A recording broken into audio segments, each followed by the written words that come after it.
Mr. Young and foreign. Kick to the gut! Woo! Your podcast sucks! Hey, what's going on, man? Hey, what's up? How are we doing today on this rainy? The weather is crazy, bro. It's been raining every day. But we're not here to talk about the weather. No, we're here to talk about more interesting things, aren't we? It's Mr. Young. And it's far in the building, bro. The What's weather up? is affecting my internet connection as usual. What's new? Blame it on the weather. Blame it on Mother Nature. But how are you, man? How are you? Post-WrestleMania sort of a funk, I guess. I don't know. To be honest, this past week's wrestling, I've kind of paid attention. Like, I've watched it, but I also don't remember much of it. It's like I tried to distance myself away and not think too much about wrestling because we've had a very, very busy week last week before WrestleMania. Yeah, definitely, man. I mean, okay, weather delay aside, because this is giving me WrestleMania vibes with this weather currently that we are in. Mm-hmm. But I mean, I have been detoxing. It's been the start of the fasting month, so Yes. I have that to contend with. And also, you know, okay, for me, last time there used to be a tradition. Yep. You know, the post WrestleMania Raw is always like the most happening of the year because there's all these crowds from everywhere. Yes. And you know, they go crazy and they make the shows really, really fun. Yeah. I was just watching something on Cultaholic or Parts Fun Known, their YouTube channel. I think they were ranking like the best post WrestleMania Raws since 1993, since Raw started, right?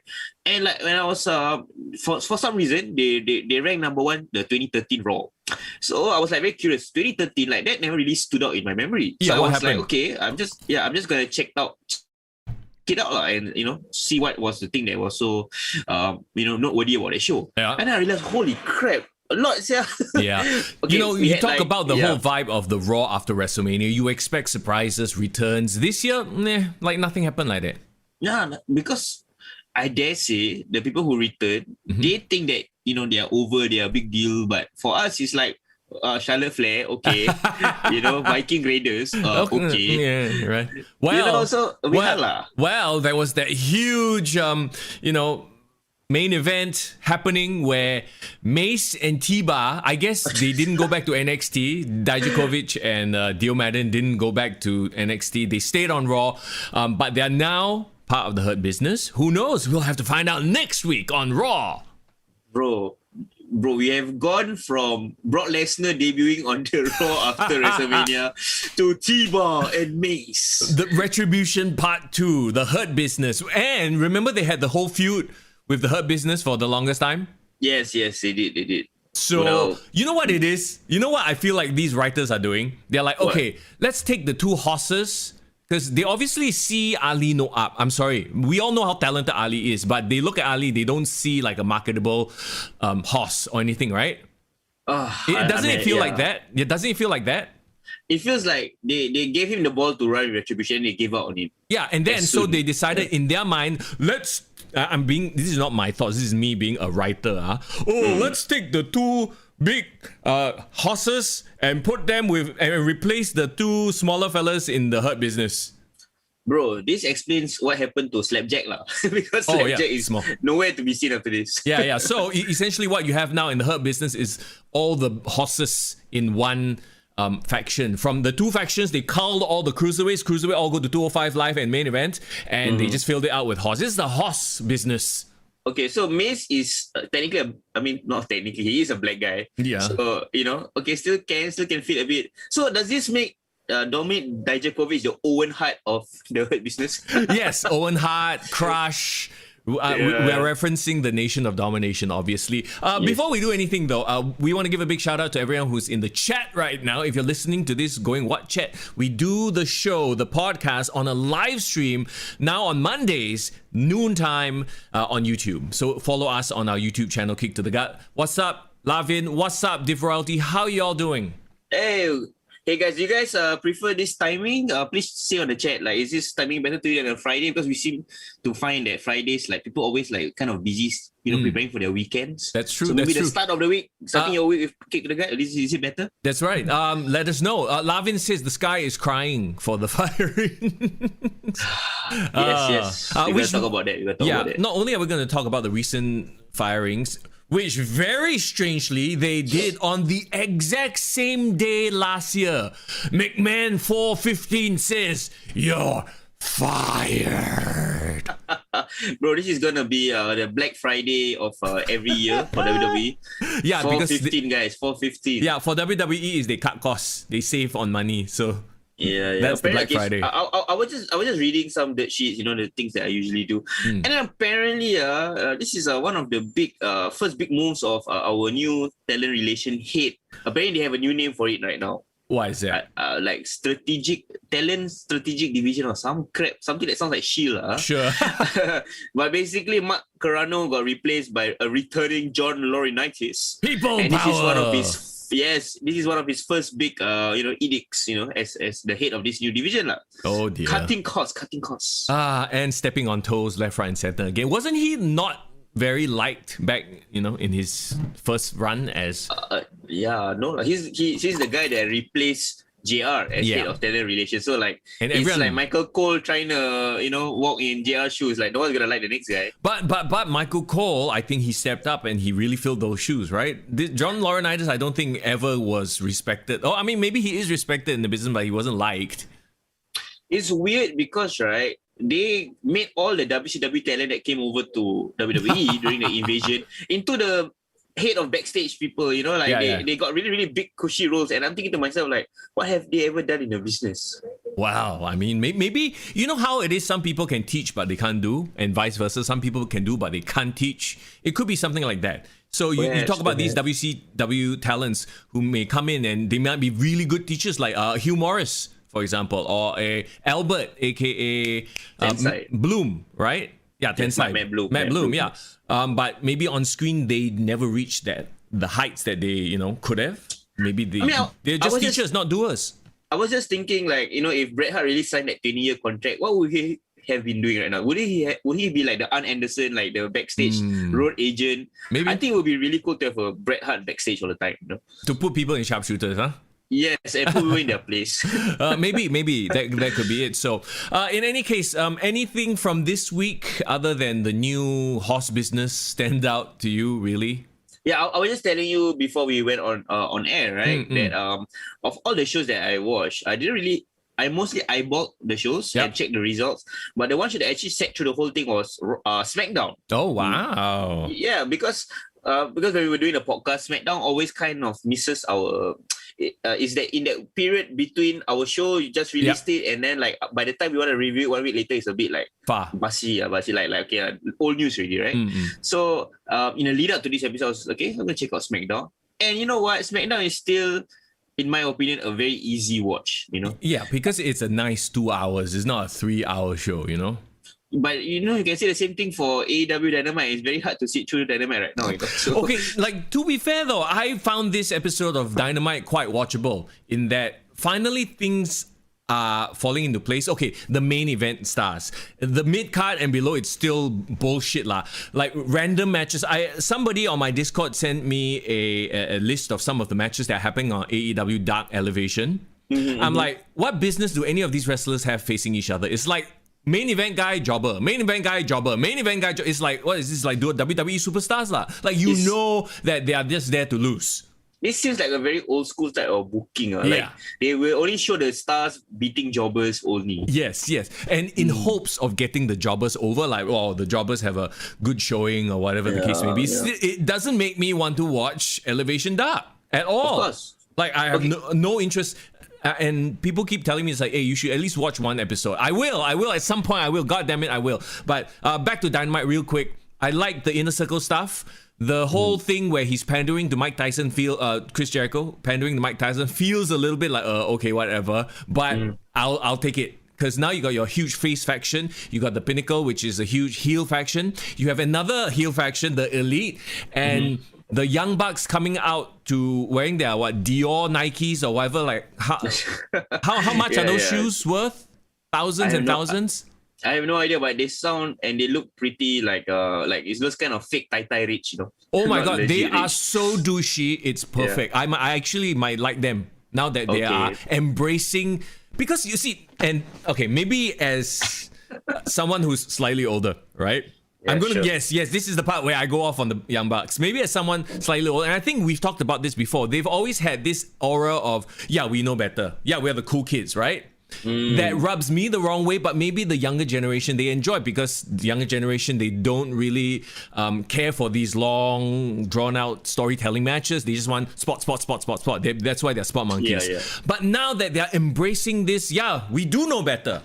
We are better. Look at my shoes. They are worth tens of thousands of dollars and I'm wrestling in them. You know, and then they join up with the very hateable Don Callis, Good Brothers, and Kenny Omega, who's doing very well, I feel, as a heel. You know what? I actually now am, based on 1 week, enjoying the Young Bucks. Mr. What's going on? You just shocked the internet, bro. Their style of working still needs work, because they are still doing flippy floppy shit, and as heels they need to tone it down and be more cerebral about it lah. Okay, you know why I think like suddenly you're enjoying them, because finally they have become aware of their punchability. Yes. And they are giving you permission to hate them openly. Yes. So you're like, okay, sure. Yeah. Let's go for it. Oh, they're annoying. But see, it's very weird, because now that they've embraced it, it's like you like them. You know what I mean? Oh my god, you know what? I think it's just human nature. It is. The moment we stop caring, right, about people, right, and then they were like, hey, this guy like cool only. Yeah. Annoying, you know. And then now the other way around. The Shadow says Dark, AEW Dark is the catering division. Oh my god, bro. Comment of the week so far. Comment of the week. Difficulty say, I just forward to the people who I want to watch, like Big Swole and Penta. Okay, on AEW Dark. Okay, so the ones who are, make their matches watchable. Yeah, like you can tell that is their strategy, is to put the big names there in hopes of catching like fans. Like, oh, I'm a fan of Cody Rhodes. I don't know who says that, but there's probably 3. Anyway, I'm a fan of Cody Rhodes. I'll tune into Elevation Dark. You know? Okay, like for me, right, I will watch it with Christian, because there was one episode I think Christian did just a random run in or like any sort of appearance. I will watch if John Moxley is there, because I'm thinking like, why the hell is John Moxley there? But I'm just gonna watch out of curiosity. Wasn't he? He had a jobber match lah. He beat up some push schmuck.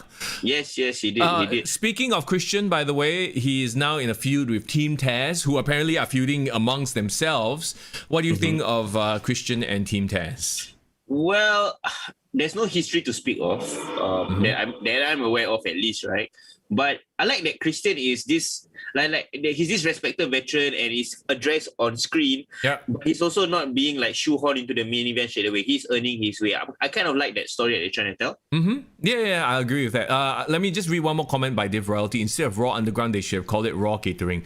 Oh dear God. Div Royalty, your comments also. Hey. The burns today, we need some burn cream. Yeah, so I feel like maybe AEW is picking up steam now, which is good. It's great that they are, coming out with interesting storylines and also very interesting, Mr. Young, because you brought up the 1 week that you're starting to enjoy AEW Dynamite. Suddenly they get 1.2 million viewers. Hey. I mean, also that the fact that it's unopposed could be a reason. Yeah. Maybe all those fans that supposedly were NXT viewers, the moment NXT went to a different day, those fans stayed behind and just watched AEW. Yeah lah, got time because wrestling fans will watch wrestling no matter what it is. And as long as they sort of improve their product and try not to shoehorn all these no names and at least build the no names up a bit. And when we talk about the releases, the possibilities, bro. The possibilities are endless now. I'm sure Tony Khan is like, chomping at the bit, licking his fingers, looking at these free agents. Bro, he can't wait to sign Tucker, bro. He's like, damn, Tucker. Tucker is my man. Blue collar strong. Like, okay, wait. Before I know we're gonna go dive right into it, but I really want to touch on SmackDown. Like I said, SmackDown was a show that I watched, all the way through, and they tease us, bro. They cock tease us right at the beginning of the show, bro. What? Damn How? Annoying. How? Okay, first of all, it's very good that Edge didn't appear, Daniel Bryan didn't appear. I think it really is great that they're selling, getting owned by Roman Reigns. Yep. Roman Reigns came in, cut this like badass heel promo saying like, you know what? I beat these Hall of Famers. I'm done. I opened my show. Paul Heyman cut the check. Fire up the jet engines. Let's go. Yeah. Cool ass guy lah. And then he said, like, no one wants to, humiliate themselves by confronting me. Who dares to confront me now? And then Cesaro came out. Cesaro came out, and we were like, oh my God, Cesaro, yes. Everyone is like, their nuts are bursting, right? At the possibility. But then another cocktail happened. The moment he stepped into the ring, he face to face with Roman Reigns. We were like, oh my God, okay, we're gonna have this confrontation right now. And Cesaro asked for the mic, right? So he went to the side of the ring to take the mic. And then the moment he went away, Roman Reigns just smirked like, I don't need this shit right now. Then he just walked out of the ring. Yeah, no, but I feel like that is very in line with his character. Like who is this guy? Like, I don't even need to, Yeah. Which is perfect because you're kind of saying like what's going to happen next, right? Yeah. And why I like SmackDown is such easy viewing is because it keeps your attention from the beginning to the end, because the thread, like for example, something that happens at the beginning of the show, there is some consequences towards the end of the show. Right, the payoff is at the end, because you know that Roman Reigns is not going to step into the ring and go up against Cesaro. You know that Jey Uso is going to be like the de facto guy to test him or whatever the bullshit like. And yeah. Go ahead. But I like how they set it up because after that segment, Cesaro went to confront Adam Pearce and say like, hey, I want Paul Heyman, and then he was saying like, okay, I will tell Paul Heyman. So then the next segment was an interview with Paul Heyman. Paul Heyman said, well, you want to be in the main event? Sure, we'll give you the main event. We'll give you the main event Uso. Yeah. Okay. You know what I mean? So it's very cool. I feel like on SmackDown too, they've sort of been very subtly teasing some sort of dissension between Adam Pearce. I want to say Adam Cole. Adam Pearce and Sonya Deville. Like Sonya Deville will step in and make certain calls, and Adam Pearce will be like, hey, why you step in like that? So I wonder if there is something that they are working towards, like somehow they'll split at some point. I hope they do, because like, isn't Adam Pearce on Raw as well? Yeah, he is on Raw. Give that man a break. Let Sonya Deville be in charge of SmackDown or something. I like his personality, that he's just this nice guy that's trying to keep a hold of the wrestlers. I mean, it's different because usually we have the very heel general managers being obnoxious and trying to control the show. I like that Adam Pearce is those kind of like throwback, like a Gorilla Monsoon, or like someone who just comes in to announce stuff, tries to keep the show going, but doesn't really try to impose himself on the show. Right. And Sonya Deville, obviously, we love her as a wrestler, and I kind of wish she's back in the division, right? So I hope this is a temporary thing. So I mean, I'm fine with her like being that heelish sort of manager. But going forward, I rather have her back in the division, because you have to understand, right now, one thing I like about SmackDown as well was when Bianca Belair came out and she was welcomed to the ring by her husband and also the Street Profits as a whole, right? Yeah. And she just addressed the audience, and she said that I really like the point of a promo where she said like, it's not arrogance, I just believe it's just conviction in my own abilities. I don't want to apologize for being good. But like that whole promo, right? That was great. They celebrated. What's next? Like there doesn't seem to be a next. Didn't you see all the backstage segments right after that? What happened? I might have missed it. Well, basically, the quick reaction, they cut to backstage and the interviewer asked Sasha Banks, so what's your reactions to that?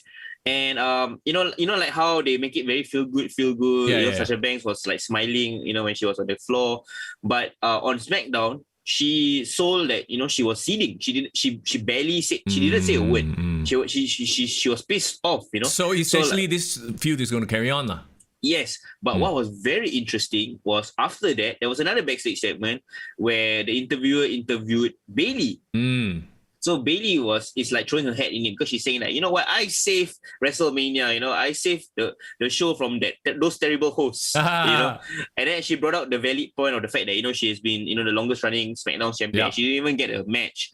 So, Sasha Banks goes to the back of the line, that it's my turn now. So we might see all these three people, having the dynamics in the women's division, which is cool. All great. To be honest though, like Sasha Banks Bayley, that needs a bit of a rest right now, because that has been done to death already, and they're both heel at this point. So yeah, throwing Bayley in there definitely makes sense. Bayley versus Bianca, so at least Bianca has somebody else to test herself against, right? But beyond those three, that's why Sonya Deville, if she's back in the division, it would really make a difference. Either that, or they do some sort of a shuffle, bring Asuka back, take some people from NXT. We'll have to see. I mean, definitely I feel like WWE post WrestleMania is in a transitional phase, setting up for WrestleMania Backlash. Not just Backlash anymore. It's WrestleMania Back. Is this their way of saying, okay, we're just gonna give you the same matches as WrestleMania? Oh my god, that is so lazy though. That is so lazy. What interesting thing I want to bring up to you was, do you see this YouTube video of like the 3 NXT superstars who are now all the women's division champions, like having a backstage photo shoot? And like it's really, really cool, right? You have like Rhea Ripley, you have Raquel Gonzalez, and now you have Bianca Belair being all the hits. The new generation of women wrestling, right? One of them brought up a great point. I think it was Bianca Belair saying that, you know what, you guys, you all can keep your titles, keep it all the way to Survivor Series. Then we can have that triple threat match. Ooh. Right. I was like, yeah, man, I would love to see that. I would have loved to see Io Shirai in there, but anyway, that's neither here nor there.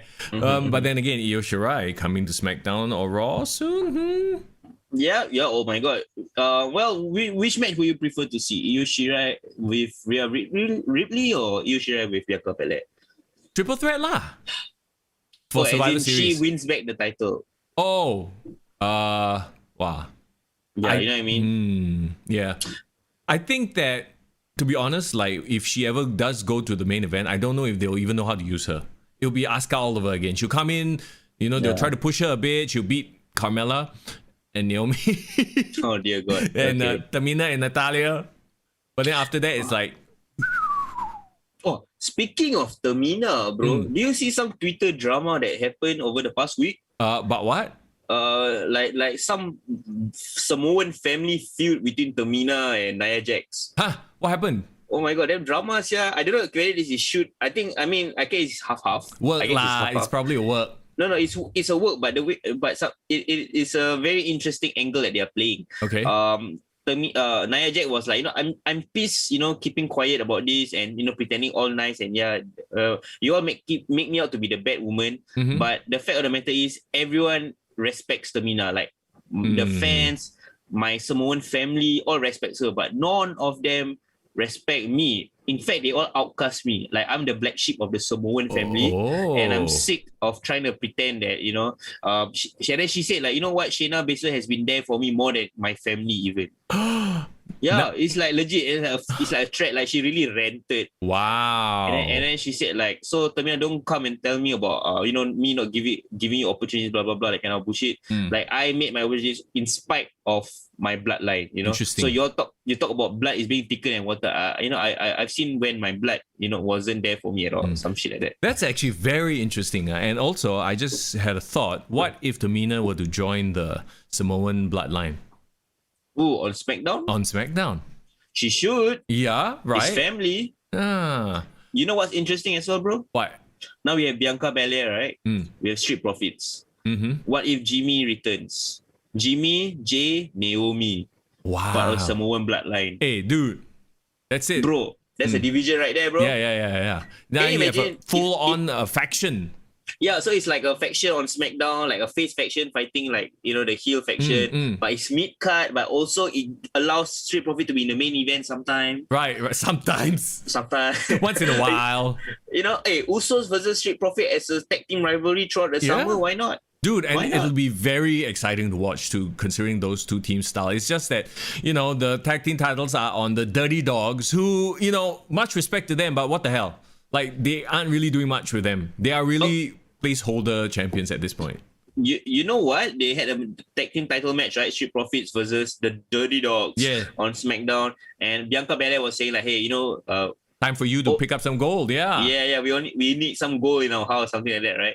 And I really like that they pulled the rug right under the Street Profits. I didn't make it too obvious and too easy, because you know what? I'm actually starting to like the Dirty Dogs. Like they're growing on me. Their name is just so cheeky. Yeah. And they have this like 80s hairband vibes. Yes. It works. Like it works for them, their characters. And right now, to be honest, they are there to put over young talent. So they should be putting over the Street Profits at some point. Div Royalty mentions, did y'all see the Talking Smack segment with Bianca? She said she wanted to defeat all 4 horsewomen. Oh. Okay, so she already got Sasha out of the way.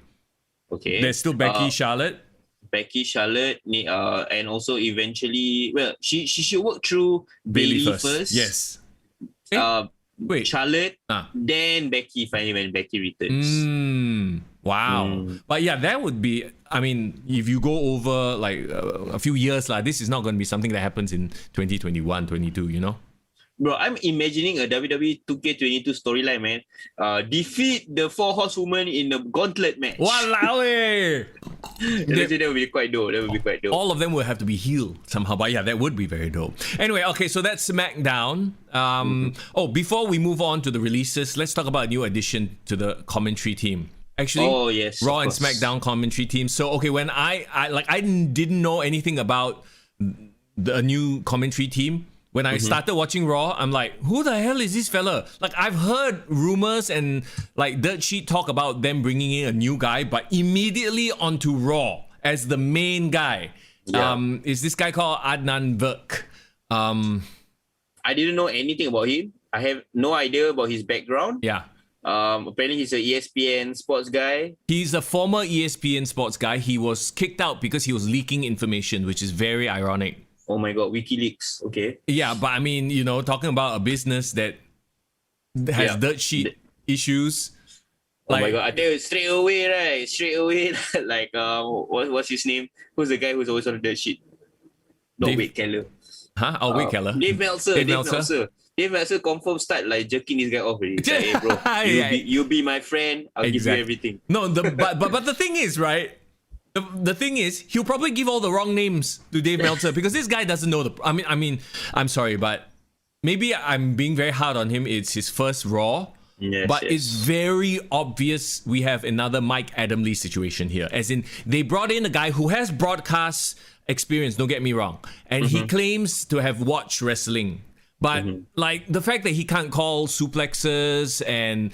Like, okay, fine. That's why they brought Corey Graves over. So you got Corey Graves and Byron Saxton. That's a combination that already works, right? Yeah. And then you have this Adnan as the link guy, the guy who does all the cold reads. You know, this brought to you by Snickers and whatever bullshit. He can do that. Yeah. But when he's calling the match, you can tell like he's not really there yet or at all. And a lot of the times it's Byron and Corey Graves interacting because I think they have no chemistry yet. They should have brought him at the show where, you know, he can feel like, you know, away from the public. Yeah, right? I don't understand why they didn't put him on 205 Live, on NXT, on NXT UK, or all the other shows. Like build up his familiarity with the wrestling audience first, right? Yeah, not just the audience, but with the product as well, because it's not easy to call things that you're not used to calling. Like, he's probably called other sports, that's great. But like, you can tell he's like having to think about what these moves are, and that, you know, it makes the broadcast very like, you can't get into it. Like when you hear Michael Cole, when you hear Corey Graves, when you hear JR, okay, maybe not JR now, last time, Tony Schiavone, like basic moves they can call. This fella, I think he knows slam and suplex, that's about it. It makes me miss Samoa Joe even more. Oh my God. And yes, we will get to Samoa Joe in a bit. And the fact that this guy is calling Eric Ivar, on the Viking Raiders big return, right? It was damn funny because you can tell like Corey Graves and Byron Saxton, they kept saying Ivar, and then he's like Eric Ivar. It's like, no, bro, no, he's not Eric Ivar. They're both Eric and Ivar. As long as he doesn't call them Hanson and Rowe can already, bro. Bro, he wouldn't even know Hanson and Rowe. He doesn't know the product. That would be quite impressive. That would, yeah. So if he did that, then we're okay. He old school. He just forgot to switch. But the fact, I think the thing is, he doesn't really know the wrestlers or a lot of the storylines. You can tell in the way he's described. Like, there's a huge difference between him and Corey Graves. But then again, Corey Graves is the color, right? So he's supposed to supply the story, whereas Adnan is supposed to supply call the action. Call the action. But play-by-play guy. How is he going to call the action when all he knows is suplex and slam? And the thing is, right, a lot of people don't realize actually Tom Phillips is actually quite young, you know? Oh, yeah? He's very young. He's 29 only, bro. I feel bad for him. Like, he's been the guy who's been there for the company. And I don't think he's doing a bad job. He's not so outstanding. But I think he stepped up given his experience, you know. And don't you feel like he's just very solid? Like, he's a dependable, solid guy. And I think that's the problem. He's become that role, like a Dolph Ziggler. Oh, you know he's gonna do well in any given spot. So we just put him. 205 lah. I'm sorry, but this feels like nepotism.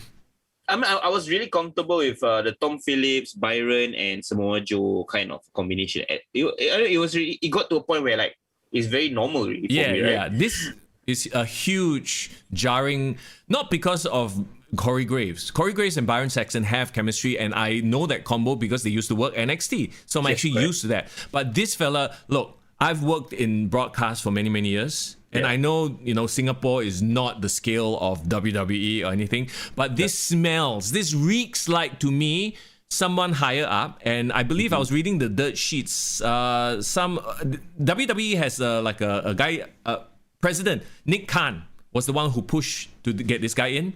This smells like, to me, either nepotism or like friend. Like, oh, hey, this guy, big shot, ESPN, let's put him there. Okay, got it. So it's like someone from MediaCorp.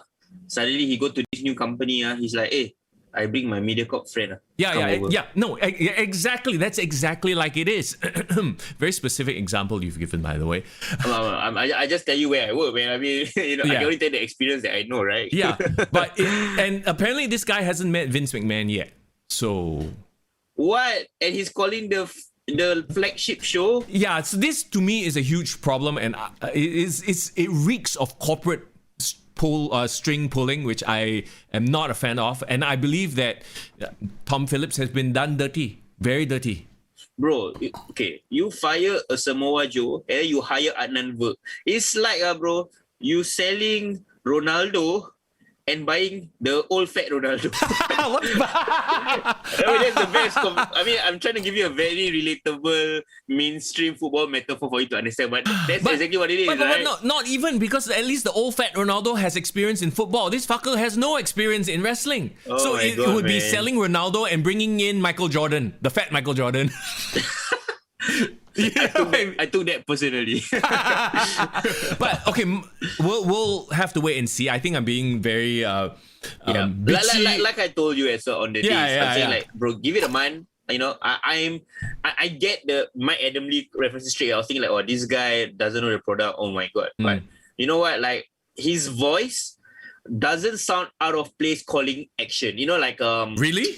Yeah, like I can imagine him calling. A lot of the MMA voices are similar to his kind of voice, like who's the new guy, the one that's not Joe Rogan, the one that botak also. I don't believe I forgot his name. But he's like now he's calling a majority of the things together with the Daniel Cormier, right? They have that very, I don't know how to explain it, but it's like a American style of sports broadcasting, like sportscasting. But the problem is with that American style, it's no personality. He literally comes off as no personality. Yeah, but you know, right, what WWE is doing right here, they are trying to get away from the wrestler experience based commentary where it's like very solid, like I say a Samoa Joe or like back in the day when it was like Bobby Heenan, where they are wrestlers, they know exactly what happens in the ring, and they want to call action like a wrestler. They want to give WWE this very ESPN sheen, like, we are a legitimate sports entity, and for us it sucks because like we are wrestling fans. We want a wrestler. You know what? I would rather you train Drew Gulak to become a freaking sportscaster type personality for them, as opposed to getting a legit sportscaster. I mean, why? We have so much talent in your company. Why not groom them or give them different roles? No, because this guy is an ESPN guy, and you're right. They just want to look more professional, or bro. String pulling. Trust me on this. Corporate string pulling. Let's move on. Irvin, how are you doing? By the way, Irvin mentions that that was John Anik we were talking about. Yes, the Joe UFC. Anik, yes. John Anik, yes. But John Anik has been doing this for a while as well. And yeah, I know what you mean, but he has a dynamic voice. Right now, Adnan sounds very unsure of himself, but it's only because that was his first 3 hours of Raw. But I really did not enjoy the commentary. On the flip side, you know who sounded like he had respect for the business and sounded excited to call the business? I was just about to bring his name up, Pat McAfee. That's right. Like when you compare the two first dayers, right? I think Pat McAfee did a lot better. Okay. And I tell you what I like about Pat McAfee and what I don't like about Pat McAfee. But and it really depends on your perspective on what you want in a wrestling commentator, right? What Pat McAfee brings to the table, like you say, is energy, enthusiasm for the product. Like he's excited to call the moves. You know, he reacts like a fan to things. So like we can relate, right? But one thing that I think that might disrupt, him, like he might distract us from the product is because I can tell he's kind of still being his heelish character, right? So he might be trying to make a mark from himself. Like the commentary becomes about him being a mark. Like this is one of the reasons why I didn't really enjoy JBL's commentary. Because he a bit not that it's wrong, but he's really overbearing in the sense that he's really trying to get his character over even on the desk to the detriment of what's the wrestling product. That's interesting that you brought that up because I thought the exact opposite. Because I remember how heelish he was as Pat McAfee on NXT.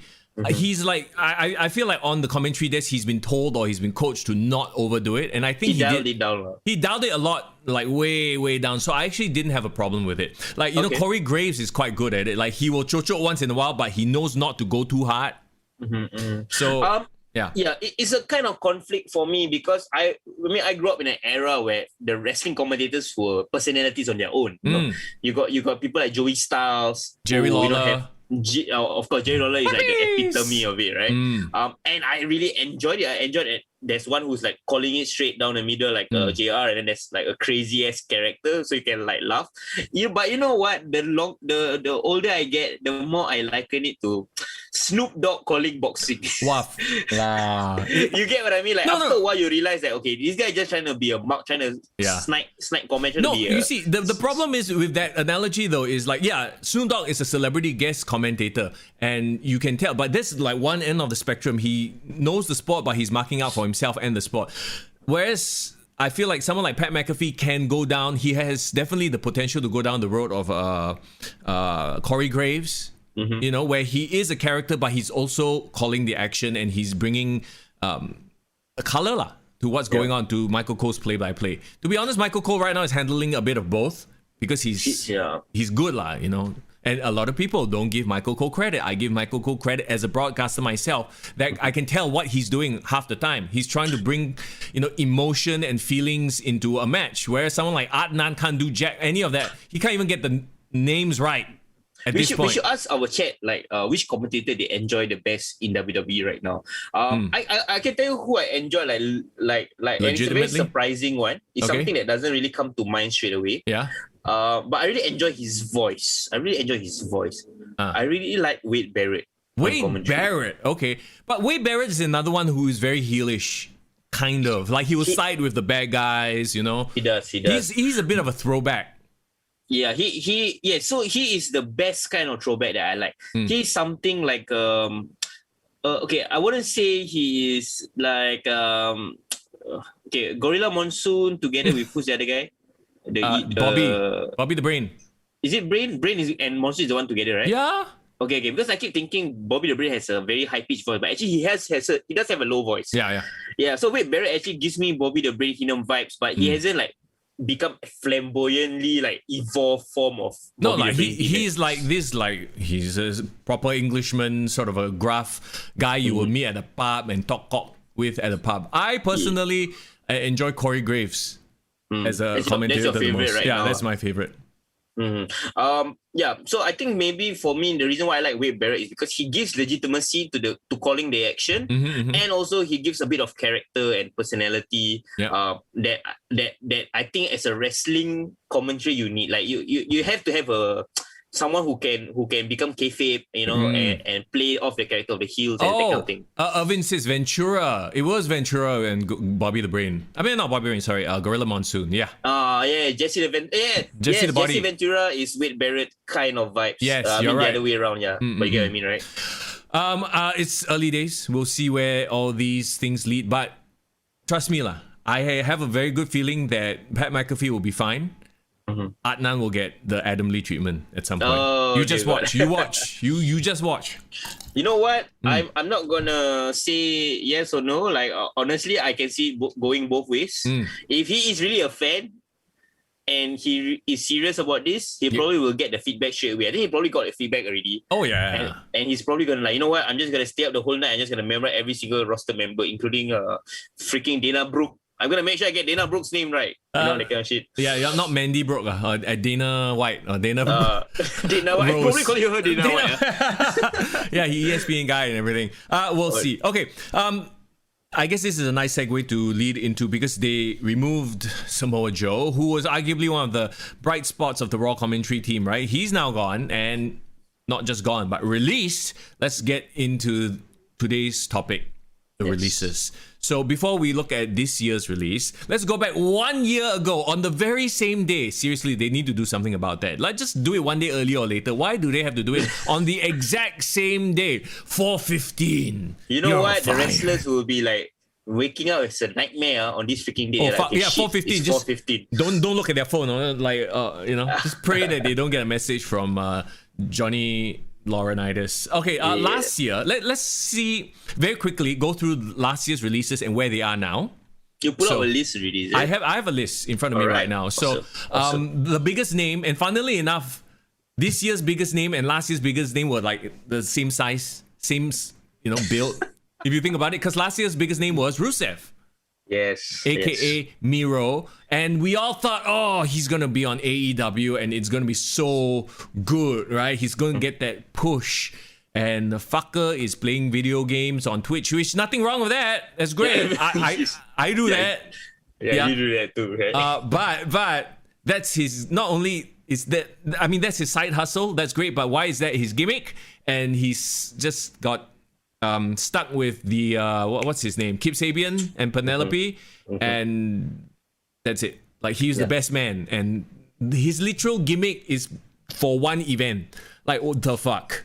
He had a months long basically built up to his culmination of his gimmick, right, which is the stupid wedding. Yeah, and then the wedding was not even like a memorable wedding. And then I guess the Hail Mary, the biggest performance of his career in AEW so far is that arcade street fight thingy, right? which he lost. Yeah, he lost. So basically he wasted the first year of his career in AEW, in my opinion. So, Yeah. I don't know which is better, that first year in AEW or the whole Lana Bobby Lashley thing. At least with the Lana Bobby Lashley thing, we got more audience. Well, he cut a promo, right, recently on Dynamite where he's saying that, I'm gonna go for the title whether Kip Sabian is gonna come along with me or not. So I guess he's finally getting serious like 1 year in. So when you talk about whether he's been doing better outside of WWE, I think in terms of he's happier, yeah, sure. But in terms of whether his character is more over, I think it's less over. Yeah. If any, like, when you jump over to the next promotion, you are going to want to make a splash. Even if you're not going for the main title, at least go for the TNT title. Yeah. Or something like that, or even a tag title or some shit. But no, he's off jobbing around. And anyway. You know what? You know who he reminds me of? Who? He reminds me of Bret Hart going to WCW. Yeah, a little bit. They, like, literally completely just... Yeah, they just mismanaged him. On his... I feel like, okay, with AEW, right, they really take for granted, they really assume that their audience knows exactly who everyone is. So they are just banking on the fact that Miro used to be Rusev and he can bang on his entire, career's worth of dominance in WWE. So they're like, okay, never mind, people will always see you as a threat. The problem with that, right, is that you are just going to keep shrinking your audience. Yeah. Right? Yeah, okay, exactly. Why do comic book movies work, right? Yes, you have the dedicated fan base who's like, doing all these videos on the theories and like all the deep dives into the character from the comic, blah, blah, blah, right? But what makes it work is, at the core of it, they are really good films. Yeah. And good films are just very simple plot points where you know who's the bad guy, you know who's the good guy, you know what's the conflict, blah, blah, blah. Yeah. Yeah, you know what I mean? Well told. And not just that, but also new content every single turn. They are not like looking at the Marvel Cinematic Universe going, okay, we're done. I think we can just have Iron Man job to, the next big bad guy. You know what I mean? Like, you have to constantly come up with compelling content. And Like, I don't know, maybe he was just taking a year off to relax. Maybe that is the case. Maybe it's not a case of best booker of 2020, Tony Khan, giving him shit. It's just that he's like, you know what? I just want to be in some fun. half I just past wanna have 6 fun wrestling, feud. right? Yeah, maybe that's it. You know, who knows, right? So anyway, that's Rusev. 1 year on, Drake Maverick is still in NXT after he cried on Twitter. So crying works apparently. Yeah, he cried his way back to his job, basically. And now he's sort of like in a tag team with Killian Dane, and yeah. They just got beat up by Imperium. He seems to be happy with his spot. So he's one of those guys who's happy to be there in WWE. Yeah, I think so. Funnily enough, I don't know if you watch NXT, but there was a spot where Alexander Wolf of Imperium and Killian Dane had like a face-off. Oh, okay. Like when they were beating, like when Imperium beat up Drake and Killian, then they had a moment. Like, weren't they both from Sanity? Yeah, they were. I think they were hinting that, right, the whole time. I wonder if that was a hint or that was just like, callback. And it's not going to lead anywhere. It was interesting to me that they had that moment, and I respect NXT for telling these stories. Like, hey, wait a minute, they're not just mindlessly beating each other up. They have history one. Okay, but then again, if you are a casual fan, you wouldn't catch that. So no, but you see, they didn't dwell on it. Yeah, so it's like a nod. Like if you get it, you get it. If not, you don't. It's not gonna be the basis of this entire angle. You get what I mean? Which is what to me makes NXT really good storytelling, lah. Anyway, okay. That aside, next one, EC3. Alamak, this one, EC3, poor thing. His whole WWE run was forgettable anyway. And he had 2 runs on WWE, by the way. NXT and Raw, you mean, or just before that, he was in season 4 of the NXT game show. Derek Bateman, that was him, EC3. Okay, anyway, poor guy. He went back to Impact Wrestling for a bit, and then I think he's now in ROH. So, I mean, he's still going to find work. He's going to do what he does. Yeah. But of course, in a smaller audience. I mean, it's weird because EC3, you look at him, you look at his physique, you look at he can cut promos, we know, from TNA. Well, like, why didn't Vince see him and like, oh, this guy can be a star? You know? Why didn't they see that in him? Maybe it's not about Vince. Maybe it's just he didn't mesh well with the locker room. You know, there's always this intangible X factor. Like, to be honest, there are just so many talented wrestlers out there. And it's the same with every industry. You are not going to be the best guy. There are people who are just as good as you, maybe not as good as you, but they overlap you in like PR skills. Maybe he has no PR skills. Maybe he didn't know people the wrong way. Yeah, rub people the wrong way, or maybe he's not reliable. This one all conjecture, like we don't know. We're just tossing out ideas, right? Yeah. But it takes that really special combination of talent plus the look, plus the X factor, plus mic skills, plus being able to PR. Some people call it kissing ass, whatever, you know, to be able to succeed. The only thing I remember from his run, right, was 2 things. One was his debut match, because it was a badass ladder match at TakeOver New Orleans, right? Yes. And I was thinking to myself, okay, this guy is a star. Wow. But then he didn't do jack shit. And then he cannot push to Raw. And I was thinking like, okay, Raw, let's see what's going to happen. And then his debut was a segment of, what do you call it? Bliss. Moment of Bliss. The one with Dean Ambrose, right? Yes. The reason why I remember that was because that segment was supposed to spotlight EC3, but it made me love Dean Ambrose and like, wow, okay, this guy, why is he being underused? Right, and that's when he called him, where's EC1 and where's EC2, which was the funniest bit. That was literally the funniest thing he's ever been in, EC3, and it wasn't even EC3 being funny, it was him being put down. Yeah, and also I remember it because more of Dean Ambrose, right? Dean Ambrose was telling Nia Jax, okay, you got a thing for me, right? Yeah. I know you can't handle my raw sexual animal magnetism. And then Renee Young was like, oh, okay. So I was thinking like, oh yeah, right. I love this kind of shit, right? Yeah. Referee Ryan, how you doing? Good afternoon to you. Thanks for dropping by the chat. EC3 gimmick was random for WWE, says Irvin. No Dixie Carter.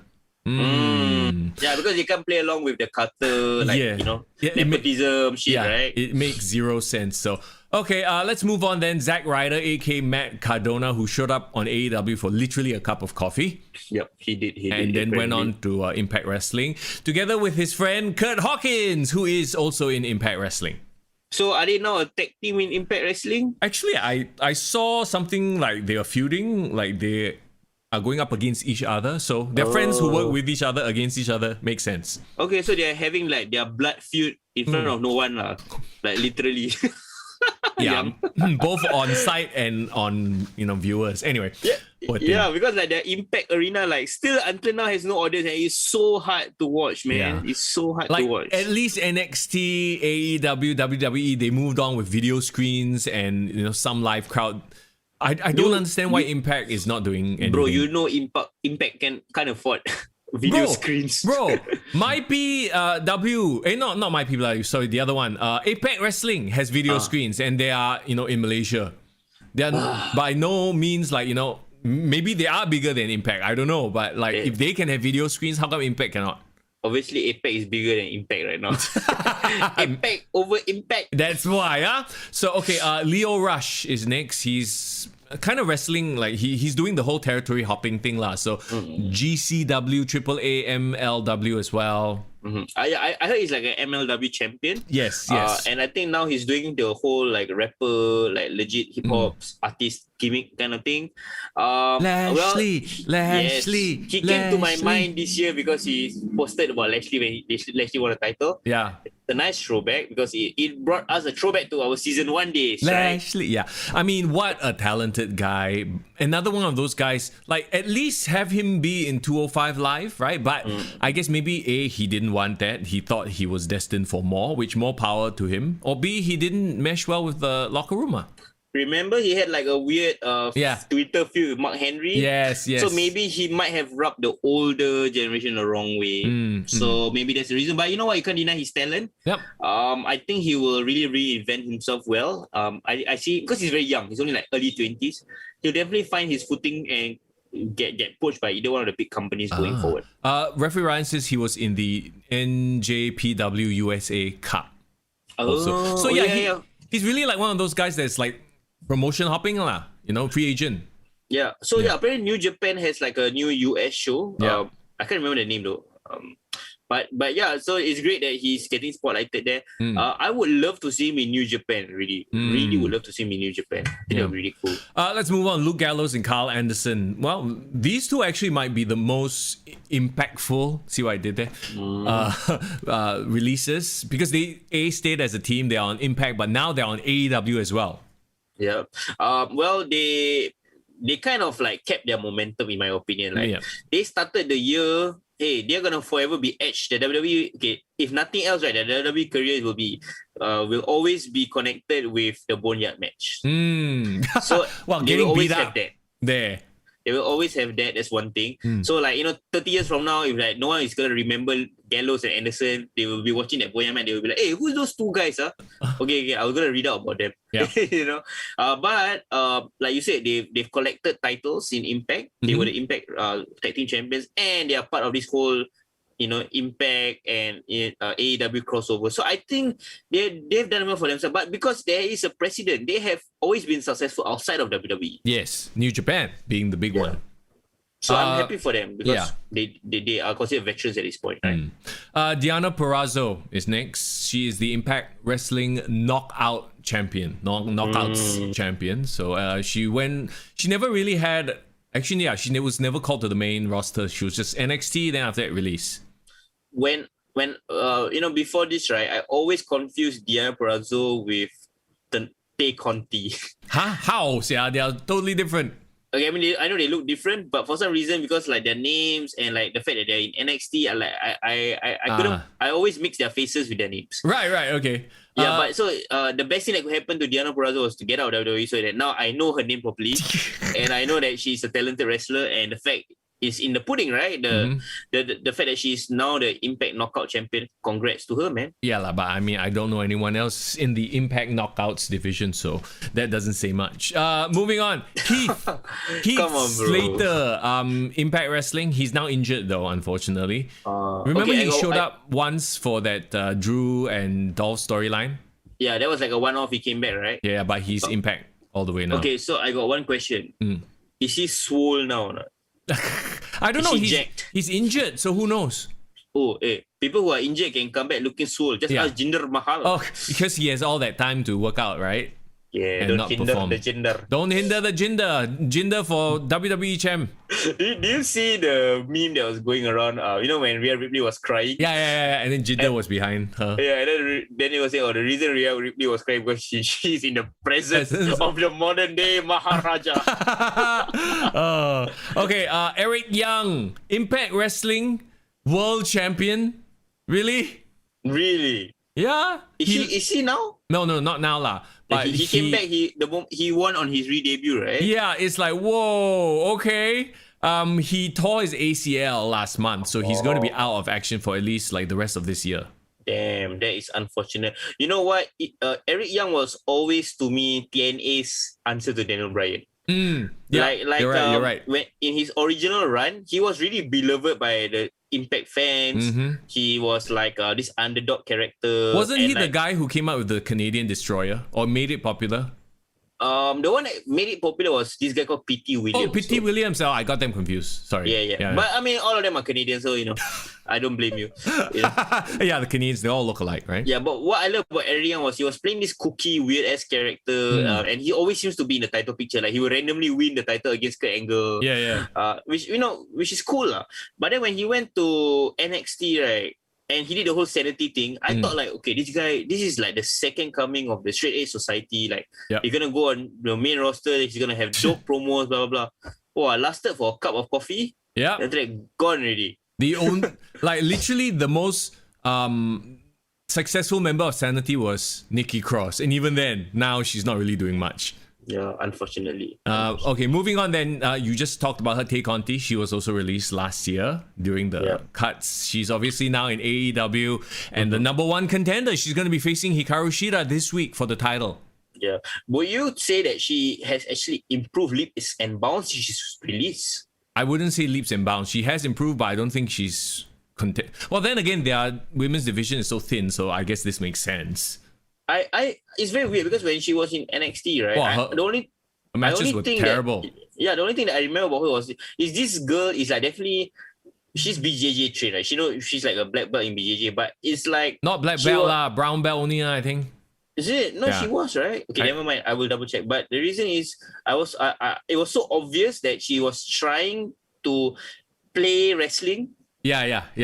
Versus because of actually her wrestling. real background, right? So it's like she hasn't learned to distinguish the difference yet. Okay, hold on. Tay Conti holds a black belt in judo and a blue belt in BJJ. Okay, so judo, black belt, blue belt. But that means okay lah. BJJ is not really her main thing. No, judo is her main but thing. she remember she used to wear a gi to the freaking ring and then take off the gi. I mean, look, Tay Conti. The second you look at her, she immediately grabs your attention. She is very striking. She has the look. Right? And you're right. Beautiful. Yeah, she's gorgeous. And when she was in NXT, that was all she was, to be honest. Like, you would see her, she'd be like, whoa, she would immediately hold your attention. But then when she wrestled, well, she play wrestled. She, it just wasn't that good. Now, she definitely improved, but I don't think she should be up there at the world title contention. Yeah. Well, I like her. I wanted to succeed. So... But then again, the fact that I can differentiate between her and Diana Perazzo, I think is a great positive. She at least is not like what's his face, Arturo Huas, black belt, karate, black belt, Brazilian jiu-jitsu, blue belt. Same. Okay, oh dear God. Let's move on then. Eric Redbeard, Rowan. I don't know, like he's only wrestled a few times, once or twice since his release, and then he made a cameo on the Brody Lee special, the tribute show. After that, like I don't know, maybe he's just like said, I'm done with this life. Maybe he went back to the forest. To do his Redbeard stuff. Yeah, to do all his Viking stuff, chopping trees and shit. Okay, we has come on to record, right? Like everyone has said, like among the three Wyatt members, like he's like the least. Like the lowest of the ceilings between all three. I remember very funny because when Brody Lee was still alive, he did an interview and he said that when he first got partnered with Eric, right, he hated him. Like literally he's like a snorer and then like he sucks in the ring. Apparently he's too stiff, like he doesn't know his own strength, blah blah. And you can tell like Brody was the one that's kind of coaching him in the ring. Yeah. even in the way that they wrestle, like before some of the tag team moves, like before he whip him into the corner, he will slap his face, that kind of thing. Yeah. So like Eric Rowan has always been like this weird ass brute. My favorite time of Rowan, right, is not the time when he hold the cage. That one was terrible. When he had the cage with the weird ass mystery animal that turned out to be a spider. No, my favorite time was when he was together with Daniel Bryan. Yeah, I knew you would go there. Yeah, because I don't know why. I think Daniel Bryan gave him like some sort of an air of intelligence by being associated together. Yes. You know who he reminds me of? It's like an X-Men character. Who? Beast.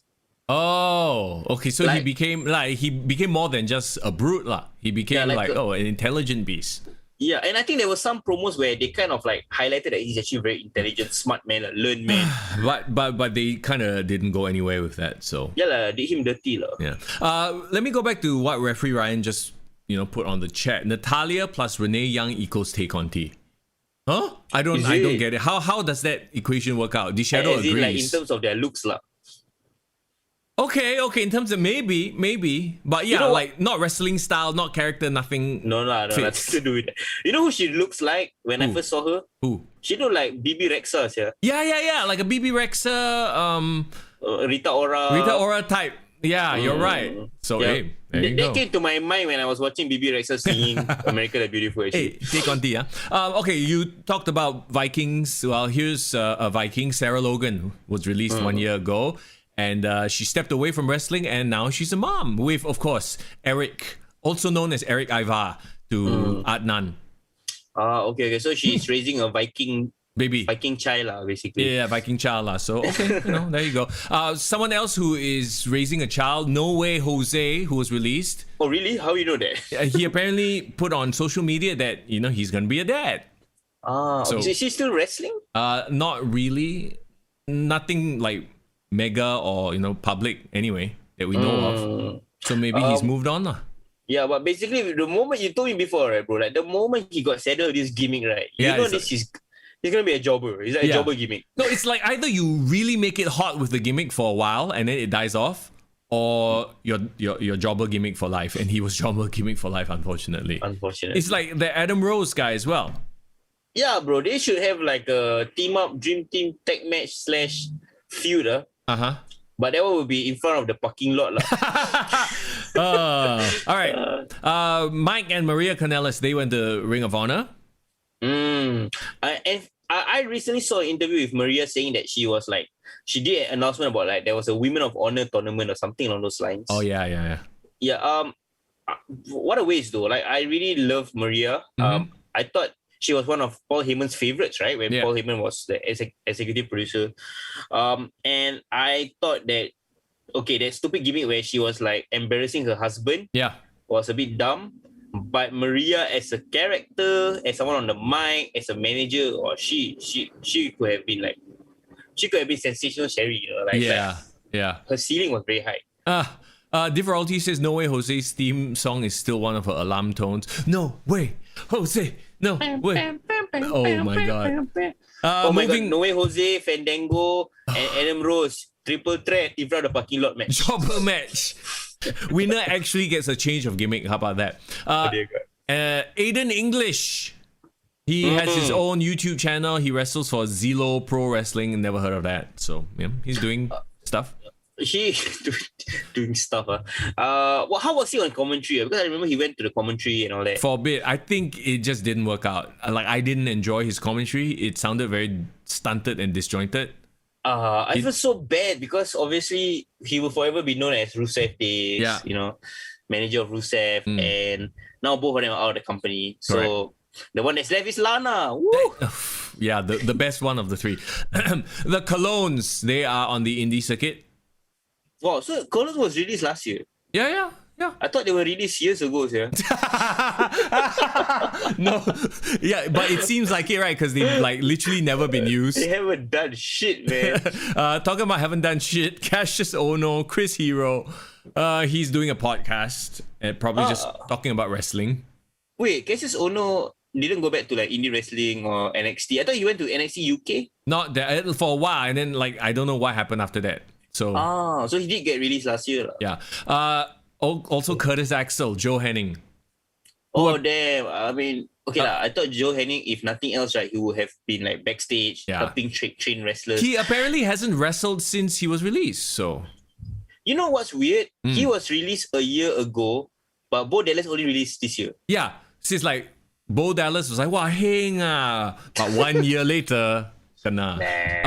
Okay, one more release from last year, and this is actually a big name release, but I'm saving him for last. You think about it, last year, he arguably is the biggest name out of this lot. Oh well, Kurt Angle, of course. No, not Kurt Angle. Oh, you're talking about like active wrestlers. No, during this release, he was this past released, release. and I dare say he is a bigger name in a different sport. The sport of mixed martial arts. Shit, Maggie. I can't remember his name on the top of my head. Dominic Mysterio's godfather. Cain Velasquez. Yes, Cain Velasquez. He had like one match. He came for a cup of coffee only, bro. And he was super out of shape. The money was good, and he's like, "I'm out.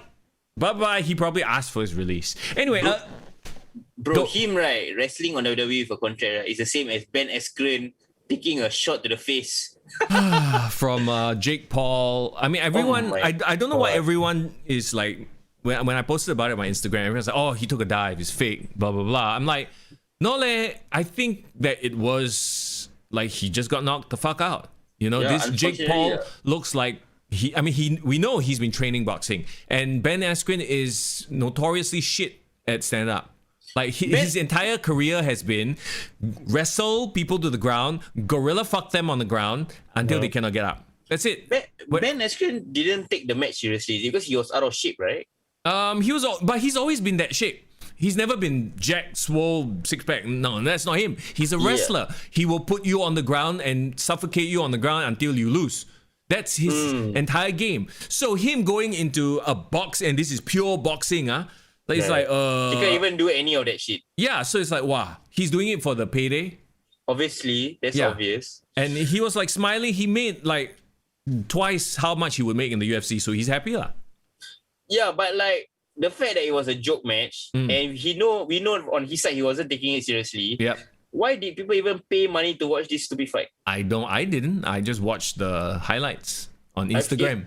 It was on freaking YouTube, like maybe like half an hour after the match, like for like the whole 5 to 3 minutes that he was, on the first round. Yeah, and he got KO, KTFO. At least put up a good fight, yeah. I know, whatever lah. Anyway, okay, bro. Does this mean the Paul families are doing well in life? Like Jake Paul is like freaking beating people up in the boxing ring. Yeah. Logan Paul is like getting a WrestleMania payday. Yeah. Oh yeah, they definitely have the clout lah. You know, whether you like them or hate them, and a lot of people hate them, right?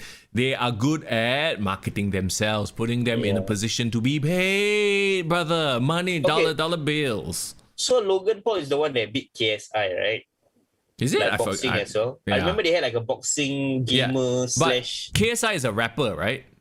KSI, he's also a YouTuber. Oh God, bro. They are making all these weird ass celebrity money boxing matches, right? Like people are buying them, bro. Yeah. Irvin says the event was terrible. It was just too much music and not enough actual action. Thank goodness I didn't pay for that crap. Anyway, let's move away from that and talk about finally the main topic. This year's releases happened, like I said, on the same day to the dot. What is WWE doing? And when the picture came out, I thought it was like some fake news or some bullshit, right? Because you texted me like freaking early in the morning. Like you were up late or something, right? On Thursday night, Friday morning. Yeah. And then when I woke up there, you sent me those pictures. I was thinking to myself like, what happened to Samoa Joe? Did he die? I thought he died, yeah. Wow, lao choi. Yeah. Choi. But then he something even worse happened to him. He got released. Yeah. Okay, so it's like the question was asked earlier in chat. Who do you think actually asked for their release, and who do you think just gonna release? Okay. Let's go right into it. Samoa Joe, right? I'm pretty sure he asked for his release because I have a very strong feeling that he still has gas in the tank. And it's the same thing as Christian Cage. right? He had gas in the tank. He was cleared, but WWE probably didn't have anything for him. If anything, he was just going to like put over young talent. And I believe that Samoa Joe believes he still has one more title run in him. He has his legacy to cement. Maybe, right, he knew, right, the longer he's going to be on commentary, right, he's just going to end up becoming Tess. Yeah. I mean, he knows that he's good at it. He's great on the stick. So it's like, okay, shit, now's the time. Like, and AEW is such a great option for a lot of people. Without AEW, like, I don't think he would have left. Like, he's not going to go to Impact and be the fucking champion that nobody sees. And also, and you're right, when you talk about asking for release as opposed to getting a release, I think WWE is smart enough not to be an idiot and fire Samoa Joe. They probably would have kept him. Yeah. But maybe they have been locked in this negotiation for a couple of months now. Right? Probably like he's been cleared for a while. He's been asking, hey, can I come back and wrestle full time? Can I come back? And they say, no, we want you to be on commentary. And he was like, you know what? If you don't want, then I think you should start looking for alternatives from me. Yeah. Because I'm gonna wrestle one way or the other. If he's not in WWE, he's gonna be somewhere else. And that's probably where Nick kind of was like, you know what? Fine, I'll bring someone from my side. So I think probably it's mutual. Like WWE won't stand in his way. Because as much as he's a great talent, all that, they still have other people, right? Yeah. And Samoa Joe is like thinking to himself, I'm gonna get that one more monster run. I'm gonna beat up MJF one more time. I love it that GIF or that video of him, NJF used to be in NXT. Well, he was what is the word? He's probably one of trainee. Those enhancement talent. Yeah, he was in a security shirt, right? And then Samoa Joe's walking to the ring, he shoves the security guy, which was MJF. So that thing has been popping up everywhere. It's damn funny. And I love it because even MJF addressed it. He was saying stop tagging me in this meme. Okay, here's the funny thing. Because MJF, right, he tries to play this obnoxious, arrogant bully, right, and all that. But then when he was in that photo with Samoa Joe, he really looks like a pipsqueak compared to Samoa Joe. He looks like damn poor thing, like kinda bullied by this big nasty guy, right? Do you remember this movie called The Little Rascals? No, not really. Little Rascals like this, like all this bunch of kids, like a bit like rock rats like that, right? And like he looks like this kid called Alfalfa, who's like this nerdy ass, like trying to act cool and badass, but he's actually like fuck. He's just a guy that will get bullied lah. So I tell you what, it'll be so funny when he tries to act all high and mighty, and then Samoa Joe comes up from behind him, MJF, oh Maxwell, and then puts him in a coquina clutch. Yeah. I think that would be the way to freaking introduce Samoa Joe, to have him come in and immediately choke out MJF. Oh my god, that would be amazing. That I was thinking, right? I was sitting down one day and I was looking at all the different factions in AEW, right? Because Young Bucks did an interview because someone asking, hey, why AEW got so many factions? Yeah. And then they were saying because New Japan has done it for years already, and it's cool because everyone is part of something, blah blah blah. And I was thinking to myself, what if Samoa Joe comes in like a Sting, where he's just this lone ranger guy, and all the factions are trying to vie for his services. They're trying to get him to join their team. So like the first few weeks of AEW, his appearance there, right? Like Team Taz come up and try to talk him to joining. The Elite try to talk him to joining. Like basically everyone. And then he's like, you know what? I'm not gonna join anyone. I'm just gonna choke out everyone. And then he becomes public enemy number one of all the factions. Sure. I mean, and by the way, he owns the rights to his name. So he is Samoa Joe. He doesn't have to come in as Joe Samoa. Or some bullshit like that. He owns the rights to his name. So he's arguably in the best position out of anybody, I think. And plus can you imagine the new AEW Dark Elevation commentator, Samoa Joe? He trade in Raw for AEW Dark. Oh no. Big Show versus Samoa Joe for the right to commentate AEW Dark. Fuck off lah. Okay, so he's, like I said, in a good position here. Most likely he asked for this release, I'm pretty sure. WWE is not stupid enough to just say, okay, bye, we don't need you. That doesn't make sense. Next up, we have Billy Kay and Peyton Royce. I'm lumping them together because I feel like they are a double act. I feel like if they moved on to a different promotion as a group, it would make more sense than just solo. Unless Peyton Royce decides, you know what, I'm going to go to AEW to be with my husband and she can be part of the Pinnacle. Yes, this actually, right, is the one that kind of broke my heart the most. Because you know they're WWE fans. Yeah. Not wrestling fans, WWE fans. Yeah. Like, even Billie Kay put it in her statement. She was saying, like, you know, she fell in love with wrestling as soon as she saw The Rock on TV. You know, and I'm just thinking back to Peyton Royce's promo that she did on Raw Talk, right? Yep. Which was really amazing, where she was talking about, you know, her potential haunts her. Why not just give me a chance, give me an opportunity? And I was like rooting for you. I was like, hey, yeah, give her a chance, man. She's doing well. You know, I think she can really wrestle and all that. And then she had that one match with Asuka, and then next thing you know, Rhea Ripley came into the picture and by Peyton Royce. Yep. Okay, so when I look at this pairing, right, this is just obviously pure speculation, but I feel like Peyton Royce asked to be released. Billie Kay was released. What do you think? It feels like Billie Kay is more of a okay, I'll just do whatever. Like, I'm a team player. I'll just, you know.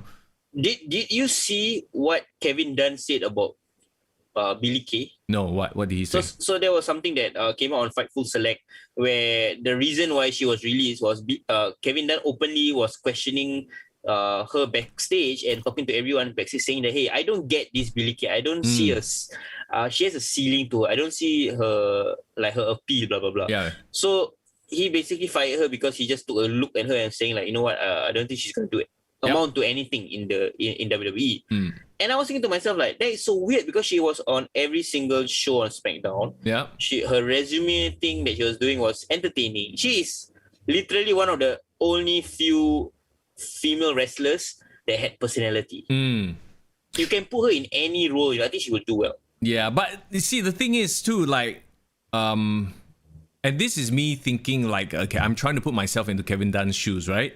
Yep. She's not the type of personality. It's like she's too jokey of a character that nobody would take seriously. It's like a Funaki and his backstage number one SmackDown announcer. So she kind of became that hokey role. She has like a spot for her. Yeah, but nothing bigger. Like, there is no, like, I can't see her as all of a sudden becoming a badass and kicking ass. You know, so she's always going to be in that mid-card, lower card. Like, if she's happy to stay there, then, you know, they should have kept her lah. But do you know who she reminds me of? Who? Jillian Hall. Oh my God, yes. She's not the best looker. She's not the best worker. She's just there, and she's trying her best to do it. Don't get me wrong. The effort is there, but it's like, okay, like, you're never going to be more than mid-card or lower mid-card. But why she works as a double act with Peyton, right, is because, yes, Peyton might be the one that has the looks. Yes. And I'm not saying that Billie Kay is not beautiful. She's beautiful on her own right. Yeah. But when standing side by side with Peyton Royce, everyone will look at Peyton Royce, right? Yep. But what she carried in the team is the charisma. I dare say, if Peyton Royce wasn't paired up with Billie Kay, right, she wouldn't have the ounce of the charisma that the Iconics bring. But it's like Iconics charisma is 90% Billie Kay. But okay, see, here's the thing. You use the word charisma, right? And I know what you're saying. They have an appeal, but also this Billie Kay, like, we talked about how Billie Kay's character is a little bit too hokey. The Iconics are a little bit too hokey in that their whole act after a while gets very irritating. Like, I've talked to people who are casual fans who watch the Iconics for the first time and say they are the most irritating people ever. And hey, does that work as heat or go away heat? X-Pac heat. I feel like the Iconics, they are on that level. Like, they're just a very thin line between heat and go away heat. Okay, but I would like to argue that there has been a precedent for something like this, but that has been successful in WWE. That wasn't fired. Okay, you know, Lay Cool. Wow. Take the fact that one of them is the wife of Undertaker aside, right? Yeah, okay, you know what? No, that has we can't take that aside. And let's not forget, look, at the end of the day, it's all about relationships, and you want to call it politics, but that fact literally answers the whole question. Yeah, they're not going to get fired. That's the reason. And what more, Peyton Royce's husband is in AEW. If Peyton Royce, so you're saying if Peyton Royce was together with John Cena, they wouldn't have gotten fired. Oh, of course not lah. Walao. They would be there in the main event. Are you kidding me? That's why it pays. As much as people deny it pays to be the husband of Stephanie McMahon. Damn it. Oh yeah, well, that one don't even need to say. Okay,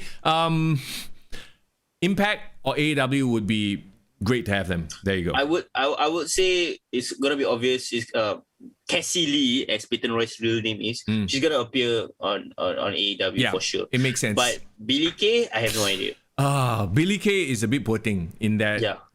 If she makes it over to AEW, it's to team up with Peyton lah.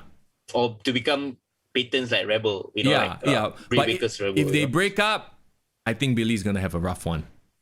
But we'll see. Because she hasn't had a chance to stand up on her own. But I believe that they are really close friends, and I think they're gonna go and stay together wherever they go. Yeah. Okay. Mickie James. A legend that. She wasn't given a fair shot lah. No, her last run career was just what the hell. Like, her last run is kind of like how AEW is using its legends.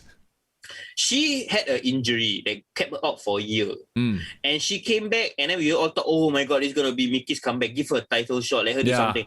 She did one match with freaking Bailey. Yeah. She lost, and then that's it. Yep, Never nothing. see her from here again. Yep. The last time I saw her was, I think probably she was like an NXT pre-show or some shit like that. Do you know who her husband is? Of course. Yeah. Nick Aldis. So NWA. But Makes the sense. thing is, NWA wasn't as big as it was 2 years ago. Like maybe obviously the pandemic affected their shows and all that. And I think Mickie James has history with Impact. So she has friends that she has a Gail Kim and all that. So she might be very enticed by playing like this veteran role / trainer role in Impact. That's one thing. She has gone on record questioning the long-term success or long-term potential of AEW before. Because I remember watching an interview with her and Chris Van Vliet, and she was Chris Van Vliet was asking, "Hey, so AEW, what do you think of it? Do you think it's a potential?" She was telling him, saying that, "I'm gonna see where this goes. I've seen a bunch of promotions start up and promise all these things, but it never really happens." Bro, so once I have no Tony, idea. if Tony Khan really wants Mickie James and dangles the money, it's done. It's a done deal, and then she will be like a Taz, like a what's that? Jake the Snake, Sting, just kind of manager. Yeah, I keep looking at Mickie James as like someone who should be on the same, like her name should be mentioned in the same breath as like Lita and Trish Stratus. Like she should earn the rest. I still feel even at this stage in her career, she feels very underrated. Yeah. Which is quite sad lah. Yeah, it is. I mean, remember that WrestleMania where the crowd completely turned on Trish and cheered Mickie James? Of course. It's still I love that whole storyline, bro. Yeah, it's still one of the biggest moments of her career. So it's just sad lah, this one. I mean, the writing was on the wall. She was literally doing nothing for WWE. Hopefully she, lands in one of these companies. And depending on what she wants to do, what's left to do in her career, hopefully she gets to get it. Let's move on then. Chelsea Green. We go from a veteran to someone with unlimited amounts of potential that was never tapped on in NXT, and she was even supposed to go to Raw, but nothing happened because she got injured. Can I be really honest? I haven't seen any of Chelsea Green's work. I just know her name. Yeah, like I've seen a bit of her on NXT, and it's been like, man, because she got saddled with the Robert Stone brand, which my memories of Chelsea Green are all nothing related to her wrestling career, but like her pre-wrestling career. Which is? Okay, so there was this one time when she was in Tough Enough, 2011. But she lasted for like a few episodes. She kinda injured, then she got taken out. So she's one of the girls that was like restless, but then she got injured, unfortunately. So that was the one, the Tough Enough with Stone Cold, 2011. So that was very early in the career. And then in 2014, if you remember, this was a very random segment on Raw or something where she played Daniel Bryan's therapist / affair. Right. Like I think the authority at that point in time was feuding with Daniel Bryan and Brie Bella. Okay. And then like Chelsea Green was supposedly like a plant by please correct me if I'm wrong because I can't really remember, but she was definitely, she played a character of like a therapist or something, and that was insinuated that she was having an affair. Having an affair with Daniel Bryan, and then Brie Bella confronted her and smacked her or some shit like that. Well, that was more memorable than her wrestling career, in my opinion. So But, it's like says a lot, lah. Apparently, she was the Knockouts champion at one point. She was supposed to have become Charlotte's protege. But So- I think, and this seems to be a theme of everything, she's just injury prone. She's gotten injured so many times, like push, injured, push, injured, push, injured. I think it got to a point where WWE is like, there's no point. She's already 30. She got injured on her debut match or something, right? Yeah, she yeah. injured her wrist or something Yeah. when she, and that's quite sad. And like you said, it pays to be, in a relationship with the right person, right? Sure. She's together with what? Zack Ryder, Oh, Matt Cardona. impact bound. I see someone might be, huh? Yeah. So I'm just saying that, next time if you want to date either John Cena or don't date at all.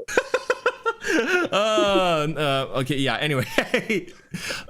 It's not, we are not saying date to advance your career. That's a terrible bit of advice. It's just be friends, with the right people. I'm not saying that. I'm just making an observation. Brie Bella. Nikki Bella. Anyway, let's move on. And I think the next few we can move on quite quickly. I feel like a dick for saying that, but Tucker. I tell you, bro, this is gonna be AEW star signing. No. Tucker is all elite. Oh my god, it's Tucker! It's Tucker! Who cares, yeah? Who cares? It's like it stings and the new it stings. It's Tucker!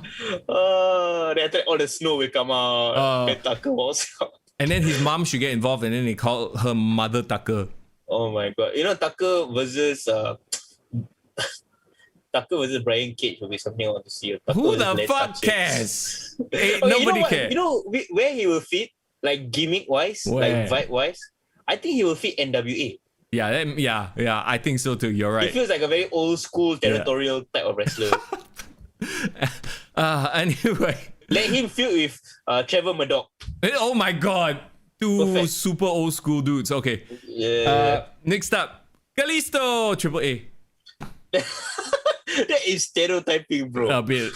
Kalisto, I guess he could do well in AEW. He could join Death Triangle and have three dudes in a mask and one random non-masked dude. Okay, so here's a bit of Mexican wrestling history that I just read about very recently. Apparently, right, back in Mexico, he was called Samurai del Sol or some shit like that. Okay. And he had a rivalry, like a long-running rivalry with Pentagon Jr. Oh. So apparently, he was very celebrated in Mexico. He was like Mystico before he became Sin Cara and became Botch Cara. But like he has a legit following, So he might go back to that gimmick. Yep. Obviously, Kalisto is not WWE trademark, right? Yeah. So I think he will do okay back in America, in Mexico. Probably Mexico. he's like those kind of guy like, I tried the American dream, work out for me. I'll go back to where I'm loved lah. Yeah. So no issues there. Wesley Blake. Who? Forgotten Son. I really forgot about him already. Like Wesley Blake's biggest highlight of his entire WWE career is still Blake and Murphy with Alexa Bliss in NXT. And it's so weird because he hasn't done jack shit while Murphy and Alexa Bliss arguably has become household names. Okay, Alexa Bliss, yes. Murphy. Hey, come on! Everybody knows Aaliyah Guerrero's boyfriend. Aaliyah? Did you just say Aaliyah Guerrero? Yeah, I call her Guerrero because all of them are related to Eddie. Oh. She's Miss Pape. Stop it, bro. Stop it. I don't know. ROH, because as a worker, he's there. He's got it, right? Wesley Blake, but that's the thing, he doesn't even have the indie clout, You get what I mean?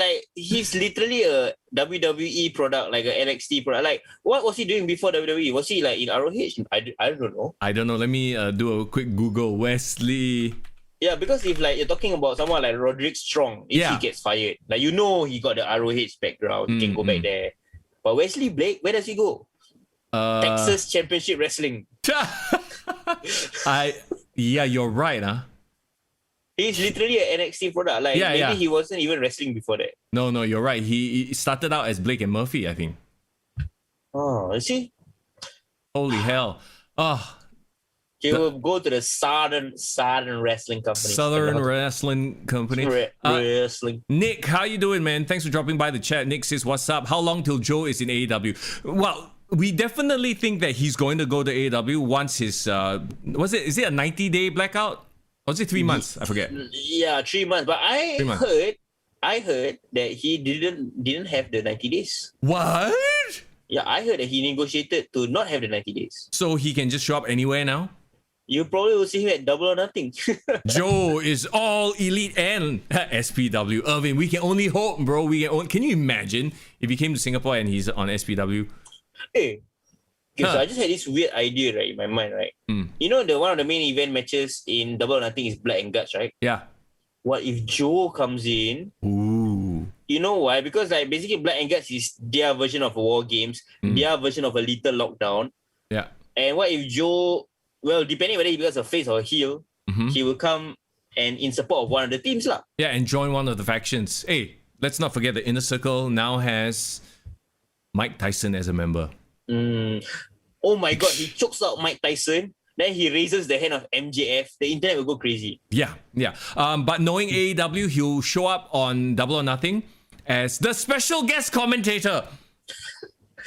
And He then will be part of the new Arcade Street Fight. and then after that, move on to co-hosting with the Big Show, Paul White, No More BS, AEW. on Dark Elevation. Andrade didn't have a 90-day compete clause when he got released. Oh, but what is he doing now though? Like, did Andrade show up? What, like, do we know? I saw he made an announcement, but the name of the wrestling company that he tagged was like really I never hear before. Like it's like a one-off indie event probably. Irvin says AEW needs to get Scott Steiner and Kurt Angle in the same room. No, bro. Scott Steiner commentary. That's what needs to happen. Steiner math every week. He will teach us maths the entire show. Dude, if Scott Steiner became the commentator of AEW Dark, I would watch that show. Just for, whatever bullshit he would spout. But you can't put him beside Big Show because later he will make fat jokes at Big Show. So.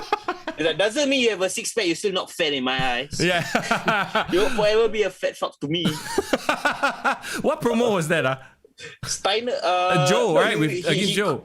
He called Samoa Joe fat. Like he kept calling him fat. Like, because he didn't have anything else. He was like, oh, that's all I have. Like, no. I think he asked Christy Hemme, who was the interviewer, would you rather sleep with someone like Samoa Joe or someone like me? And then he was like, and then Christy Hemme was saying something like this. I think he's kind of sweet. Yeah. Samoa Joe. And he was like, so you're into those fat boys, huh? Oh my God, he's the most politically incorrect guy ever. Well, you can't deny that. They were giggling and laughing about it. So okay, wait. But Samoa Joe is like one of the few fat guys that I literally like. It doesn't really play a part in like if nothing, it adds to his gimmick. It makes it even more menacing. Yeah, like if he lost weight, he would be like, what? Average Joe. Yeah, and he just wouldn't, be the badass that he is. Something about Samoan being big size just fits them. Like you look at Yokozuna, you're like, yeah, he's big, but like you don't, he's fat. Like you're like, oh shit, he's fat. Yeah, he looks huge. You crush you, right? Yeah. Let's move on then. From Wesley Blake, we move on to Mojo Rawley, another dude that was released. Mojo Rawley. I mean, to be fair. I think he got released. Yeah. Because he will never ask for a release. He's happy to be there. Yeah, and he did a lot of like outside of the ring stuff for the WWE. Yeah, for like, sure. Like as an ambassador. And he's always... See, it's like... I wouldn't say he had so much potential because, there was always a ceiling for where his gimmick would go, right? His like hype bro thing. And then he, had a brief turn as a heel... with the face paint, talking to the mirror, that was abandoned. That lasted a few episodes already. Yeah. Then he went back to being a hype. Remember that year he hosted WrestleMania with Gronk? Yeah. You know what I think about Mojo Rawley? He's probably what Pat McAfee is. Like WWE probably look at Pat McAfee and look at Mojo Rawley and say, like, you know what? We hope Mojo Rawley would have become something like a Pat McAfee. Because Pat McAfee does everything that Mojo Rawley can do, but brings so much more to the table. Like, the NFL background, looking like an athlete, being that sports background guy, but has a lot of personality. Like, basically, Pat McAfee is doing everything Mojo Rawley is doing, but he's succeeding. Yes. Well, I mean, it just boils down to the fact that I think he is slightly better on the stick. He just has the whole shmami heel thing going for him, whereas Mojo Rawley was all like yelling and hype and a lot of go away hit lah. A bit. Irvin says Rawley can go sell protein shakes on TV infomercials. Yeah, exactly. He has that vibe, right? Yeah, he looks like he can be a parody of a wrestler, acting in Glow. Yes. Or heels. Like I mean, he got personality. I think he should be on TV still, like maybe as a reality TV star, Big Brother. I imagine him on like Temptation Island. Like Too Hot to Handle. All these like stupid, trashy reality shows. Sure. He got a personality for it, and he got a douchebag vibe. But like as a wrestler, he will get the go away hit lah. Unfortunately. Nick says Joe comes into AEW and joins Team Taz. Seems like a legit fit. But the problem with Team Taz right now is so full of its own, bullshit and turmoil. Yeah. Like, right, if Taz and Samoa Joe were to come face to face, right, they will be like the Spider-Man meme. Oh, right. They would like be pointing at each other. And like both their finishes are a form of a choke out, of a rear naked choke. Kokina clutch, Taz mission. I would love to see a Samoa Joe versus Taz dream match. Can Taz still go? I have no idea. I haven't seen him wrestle in years. Right. And like, I mean, the reason Samoa Joe left was because he didn't want to be a Taz, right? So it's like, Oh my god, it's so meta though. Yeah, it is. Can you imagine they face off? I'm here because I didn't want to be you. Ooh. Oh my god, okay, yeah. I want to see. We already booked the first two feuds for Samoa Joe already. No. I want to see Joe and Christian. Have they wrestled? I think they have wrestled in TNA, right? Yes. They have history. And of course, I want to see MJF and Joe just for the memes. MJF and Joe just for the memes. I would love to see at some point in time Joe versus Cody Rhodes so that you can get a kick out of it. I hope that then Joe just destroys Cody, yes. He will definitely have to like beat the shit out of QT Marshall just to satisfy all of us. Who like what? Stop. Like QT Marshall brought some boxer in, and then it was like the second. I love how they hype this boxer guy like as a legit guy, but the second you pair him up with QT Marshall, is like okay, not legit. Like he's the. You know how they bring in legends to pair them up with new guys to lend them their shine. QT Marshall is the black hole of shine. He's taking shine away. Like, why are you tagging him to QT Marshall? Like, who? Like, QT Marshall, literally, someone has said it in chat before, looks like the guy trying to sell you a printer at Courts or Walmart. QT Marshall is the guy that moonlight as a wrestler on the weekends while he works as a full-time teacher. Yeah, exactly. So I'm like, this does not work. Anyway, sorry. Huge tangent. Nick wants to see Mojo Rawley host a game show like The Price is Right. Come on down! And then he's like ultra hyped. Yeah. I can imagine that because didn't he one time was telling Michael Cole to get hyped? Yeah. And then he ruffled him like damn crazily. Yeah. And then got Triple H beside him. Yeah. A very poor thing he had the personality to succeed in WWE, but he just didn't find the right role for himself. I think that his gimmick just had a ceiling, and maybe it's not that the gimmick had the ceiling, but the writers didn't know what to do with it, nor did he know what to do with it. At the end of the day, they can suggest stuff, right? Maybe if there wasn't a pandemic and Rob Gronkowski did sign with WWE full time, they could have been a tag team. Yeah, they could have. They probably would have. That would probably have been the story going forward. With Mojo doing most of the heavy lifting lah. So, that's it for the releases. From what I've read, that there could be more coming in terms of NXT talent. So, let's just pray that our good friend Boa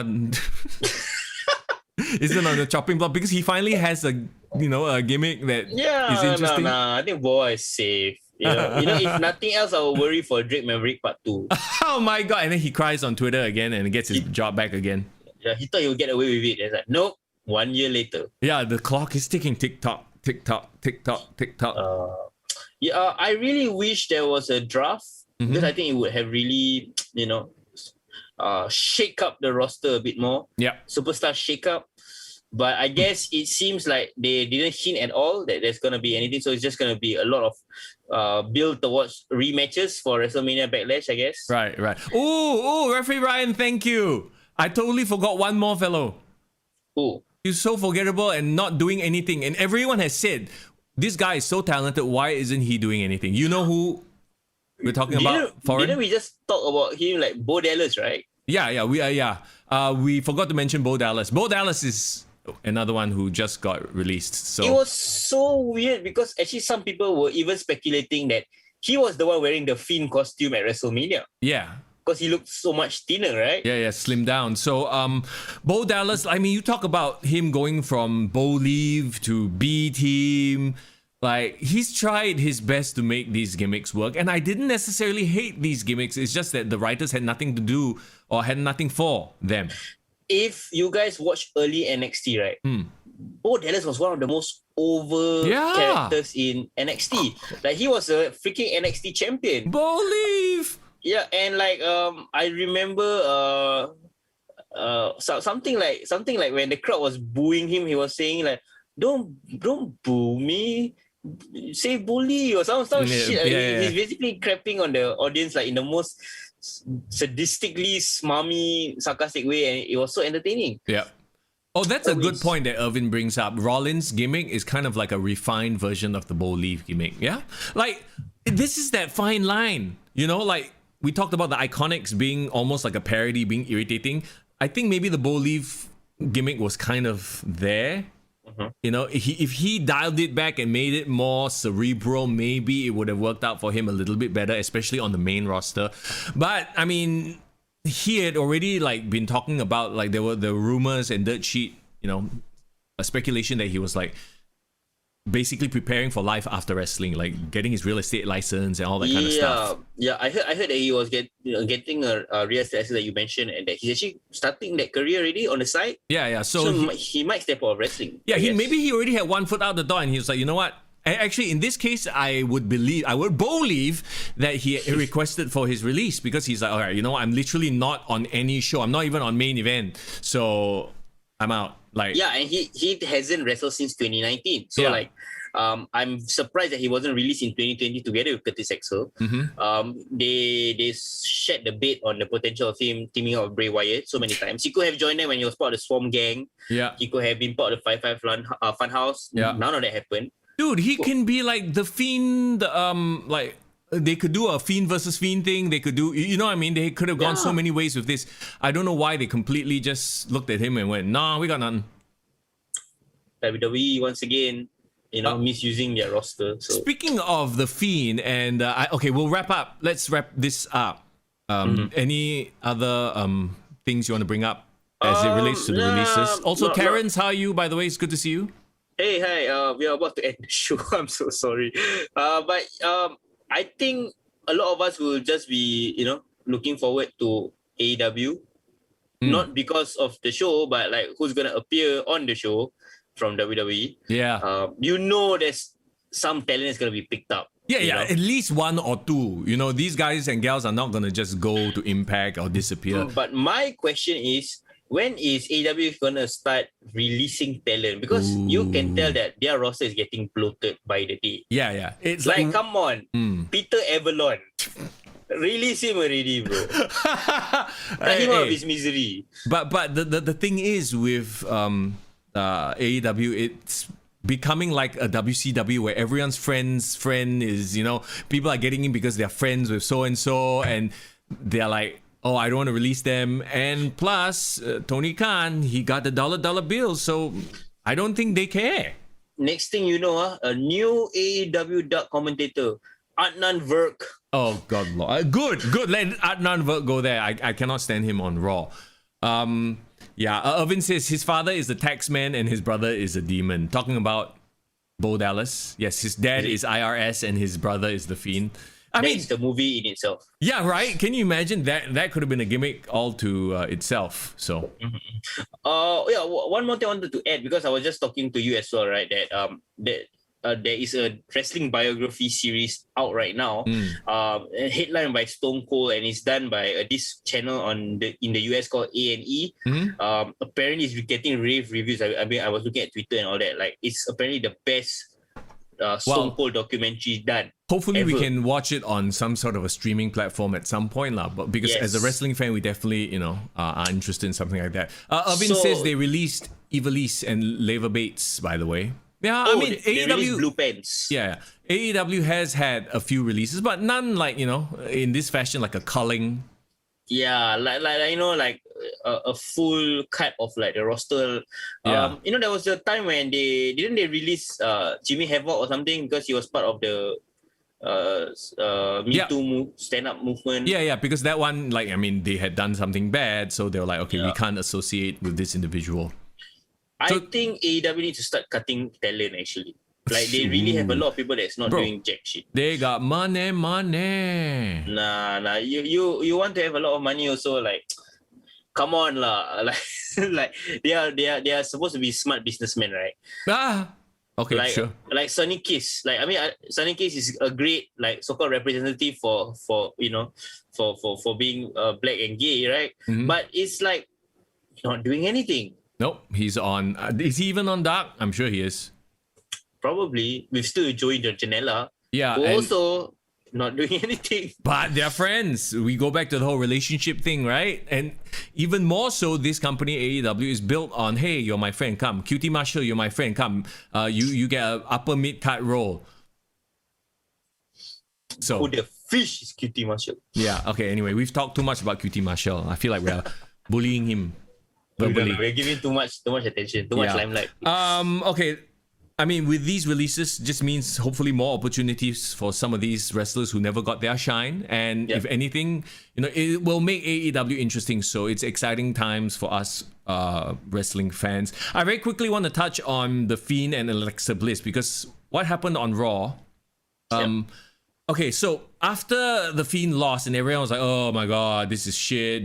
They done The Fiend dirty again, right? Mm-hmm. But then there were some people who are like, okay, let's see where the fallout lies. Like, what happens after? Where are they going with this? What's the story? Maybe it's compelling. After Raw, I got even more pissed off. Because Alexa Bliss essentially said, oh, I don't need The Fiend anymore. We've broken up. And I have a new puppet. And that's it. Like, huh? Yeah. But what was worse than that was his reaction at the Firefly Funhouse, saying that it's a new beginning. Yeah. Like, they literally just, okay, I'm going to move on from this. Yeah, so what? Now we have two Fiend, like, evil character, like, supernatural characters. Yeah, and it doesn't make sense. You know why? When people did Bray Wyatt dirty, right, he always says that he always comes back to, have revenge on them, right? All the wrestlers that hurt him in the past, blah, blah, blah. Yeah. This woman just broke his heart and, like, caused him a match at WrestleMania. Why isn't he, like, coming onto with a vengeance? Like, you want to really follow the logic of that story. Like, but even her breaking up with him makes no sense. It's like, I just didn't need him anymore. Like, okay, I guess maybe it has happened in real life before, but at least play it out and have her show signs of breaking up. That kind of thing. Like, there's literally... like, oh, suddenly I'm just not into you anymore. Bye. I'm ghosting you. Why couldn't they have done this on Raw? Do the breakup angle on Raw. Get Fiend the victory, and then he's celebrating with the world, like, like a crazy celebration, and then on main event. Yeah. And then she does something weird. Yeah, and then, like, at the culmination of it, Alexa Bliss just backstabs him or something. It's a very weird thing because they built this for so long. It has it's not like this thing is like stale and old, If anything, you just hit the peak. He's back. Oh my god, blah blah blah. And then what? So they can't feud because he can't have a match with her, right? So is she gonna move on, and who's she gonna feud with? Now she's the female Fiend. The problem is they made WrestleMania a continuation of a feud that it should have been a culmination of the feud. Yeah. It's WrestleMania, right? Yeah. Now, I think they really shit the bed with Alexa Bliss and Bray Wyatt. Do you think the Fiend character is done?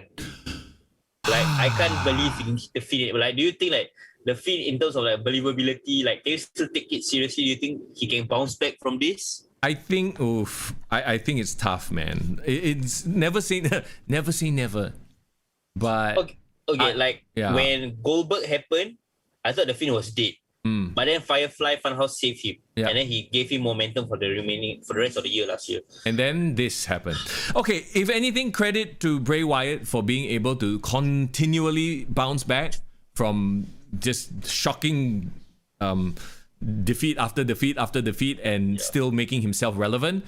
But this time, right? Like it's even worse. Because Alexa Bliss completely took his gimmick. And if he's going to move on from The Fiend, let's say a new beginning, Scully, he wrestles as his Uncle Roger's character, right? Mm-hmm. And there's no more Fiend. Then what?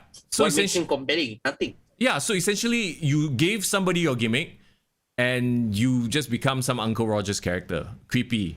That's your thing. Like, it just, none of this makes sense. Do you know what I would have loved?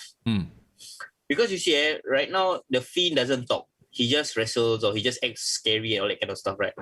I hope that the next evolution of his character is having the Fiend be able to cut promos as the Fiend. Right. So it's like almost Kane, as if, exactly. I was about to say, because Kane, when he first started, he was this silent monster with Paul Bearer. Undertaker, same thing as well. But at some point, they needed to cut their own promos.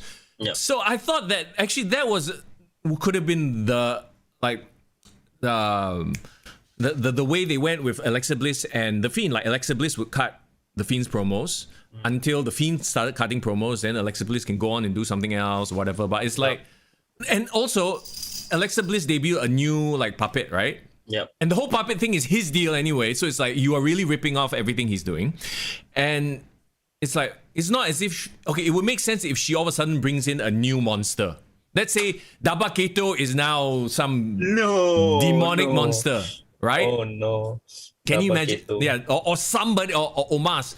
They bring in somebody new to be the new monster to feud with Fiend. So this has happened before with The Undertaker, Paul Bearer, and Kane. It's like Paul Bearer brings in a Kane to beat up Undertaker. It makes sense. In this case, Mankind or whoever. She's brought in nothing. She's brought in a puppet. You know who I thought that came to my mind? Somebody who have the same bill as the Fiend. Bo Dallas? No, not Bo Dallas. Like someone from NXT lah. Like if you can bring someone damn random that wasn't doing shit, but then build him up. What about Lars Sullivan? What the hell happened to him? He got released lah, bro. Yeah, I know. He got released. I was thinking somewhere along the lines of like a Bronson Reed or like a Killian Dane. Okay. Like someone with the same size, but also quite menacing, you know? Here's an interesting theory that Lavin brings up. What if the Fiend is like a symbiote, like the Venom symbiote? It left Bray Wyatt and has taken Alexa Bliss as a host now. So the evil transfer, so now Bray Wyatt is happy Bray Wyatt lah. That's interesting. That is very interesting. You know what? I'm not opposed to it. Yep. Like we just want compelling, smart storyline that allows us to speculate. You know, I'm a huge fan of Falcon and the Winter Soldier. I watch every single episode, right? No spoilers. I only watched the first episode so far. Okay, cool. You will love it, bro. Like why I love Marvel, right, is that they have backstory, they have history, they know how to use it and still push the narrative, the plot points forward. And if you are like a super huge comic book fan, you get value added in your enjoyment of watching the thing. Yeah. Wrestling has the same potential because wrestling has years of history, years of like past rivalries, you know, all this backstory. And we as long-time wrestling fans, we can appreciate all these callbacks, but you have to use it in such a way that it pushes the narrative forward. Yeah. They could have done so many things with the feel, like literally, right? Like if they, for example, they didn't get rid of Bo Dallas. Bo Dallas is the Alexa's new so-called monster or what, right? But Bo Dallas also have a split personality. He can play the, believe, like happy, like a parallel to the Uncle Rogers, Mr. Rogers character. But then suddenly he also has this sadistic, like, crazy ass zombie side to him also. And then they feud. It becomes like Undertaker versus Undertaker SummerSlam 94. Or modern day Undertaker versus Kane lah. Yeah. Similar but different. So I mean that ship has sailed. Bo Dallas is gone. So I have no idea how to rescue the Fiend right now. Like how to give him back his shine. I think the Fiend is good and dead. Like literally and figuratively, good and dead. He even Randy Orton move on. Even Randy Orton say, "I'm done. I already beat him. I'm gonna go back for the title." Yeah. So, what is it? Did IRS piss off Vince McMahon? So now his sons are paying the price. I almost think that WWE has something against Bray Wyatt. Like they never let him succeed. Yeah, they don't outright like crush him. Mm-hmm. Like he's succeeding in spite of the WWE. You know what I mean? Yeah.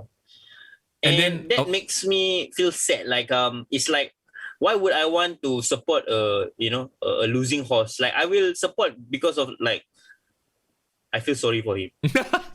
It's like me becoming a fan of Everton. Or like freaking like one of those like relegation teams. You love them because maybe like my parents grew up in this village. And like this football team is like my parents' favorite football team. Even though they always like, lose. Yeah. Like for example, Elton John is like a what do you call it? What do you call like a lifetime owner, because he's like a long time fan and they let him become an owner. Oh, like a what? An honorary owner? Yeah. He's like an honorary owner of this football team called Watford. Oh God, Watford. Okay. Yeah, but apparently because he was from that area, the Hertfordshire area or whatever it is. He even has a stand named after him. Like in the stadium, there's a Sir Elton John stand. Yeah. He's a big name. Yeah, huge. Yeah, but like it's a relegation team lah. Yeah. Irvin says no lah. They paid so much for his stuff already, so they can't get rid of him. They can't get him, but they can make him suffer, right? Yeah. Well, I mean, they probably sold a lot of his merch already, so now he can move on, and that's the thing. The beauty of a Bray Wyatt, if he comes up with a different character, they can create new merch. Maybe they're like, oh, this fella got a lot of ideas. It's like toys, right? The toy industry, they keep churning out new characters, not because they want to create new characters, but because they want to sell more toys. Like I said, the Fiend itself, the character can stay, but just change the color palettes of the costume. See, that's why I thought the Cao Ta Fiend would stay for a bit longer, but no, he had to walk through the hallway of healing at WrestleMania and be healed. Yeah, I mean, it's weird lah, bro. Like I know that this is WWE's way of keeping that supernatural gimmick for this generation, and I love his homage to Kane, Mankind, Undertaker, and all that. But I feel like he doesn't have enough people to play around with. You get what I mean? Like he doesn't have a cast of characters. Like Undertaker had Kane, had Mankind, had Vader even. Instead of killing the Fiend, why not build multiple supernatural-like characters and gimmicks to play around the Fiend? And then the Fiend can have this own weird side of Raw where it's all supernatural and creepy. They have Alexa Bliss, who's completely consumed the Fiend's powers now. Apparently, she sucked the Fiend's power out of the Fiend. But problem is, like you said, like she's a girl, and you as much as you want to see like intergender wrestling, like you don't want to see the Fiend versus Alexa Bliss. Right? Yeah, it's not that I don't want to. It's like it won't happen. Not in PG WWE, right? So what is she just going to run roughshod over the women's division? I think she should. I mean, like if you really want to grow her character, she should. Like now in her crazy ass, like I would love to see her fight Rhea Ripley. Yeah. And then she can mind game the shit out of Rhea Ripley. Maybe that could be the first feud.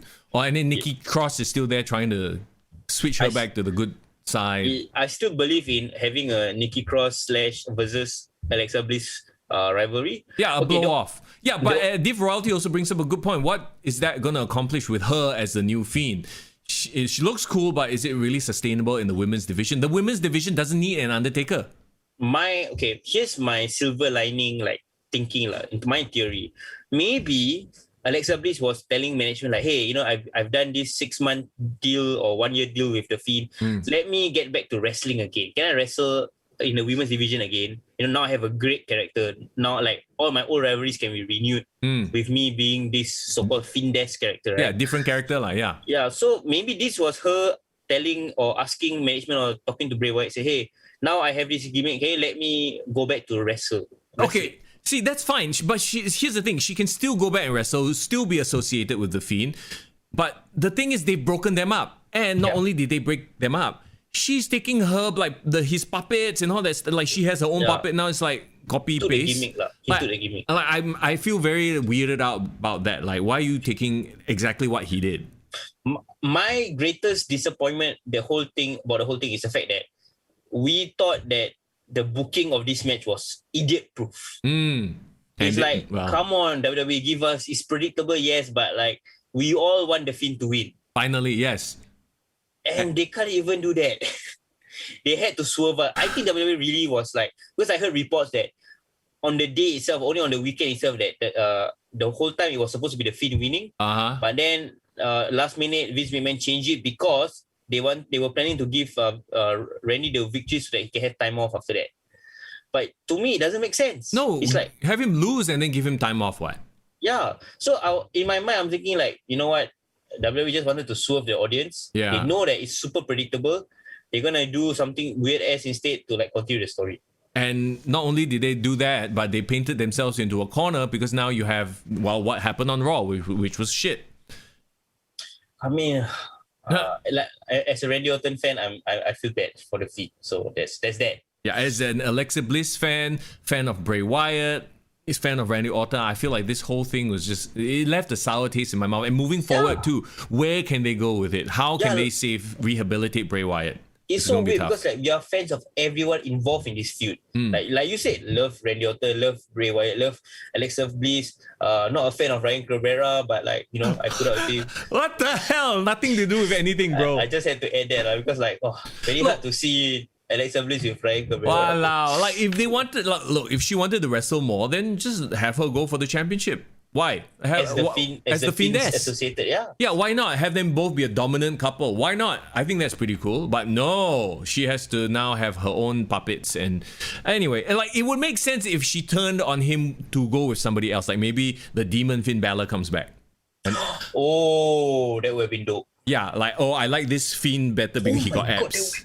You know what would have been super dope? What? Okay, imagine Alexa Bliss cut the exact same promo on Raw, but then when she turns around, instead of the puppet sitting there, it was Finn Balor. Yeah, but in demon form.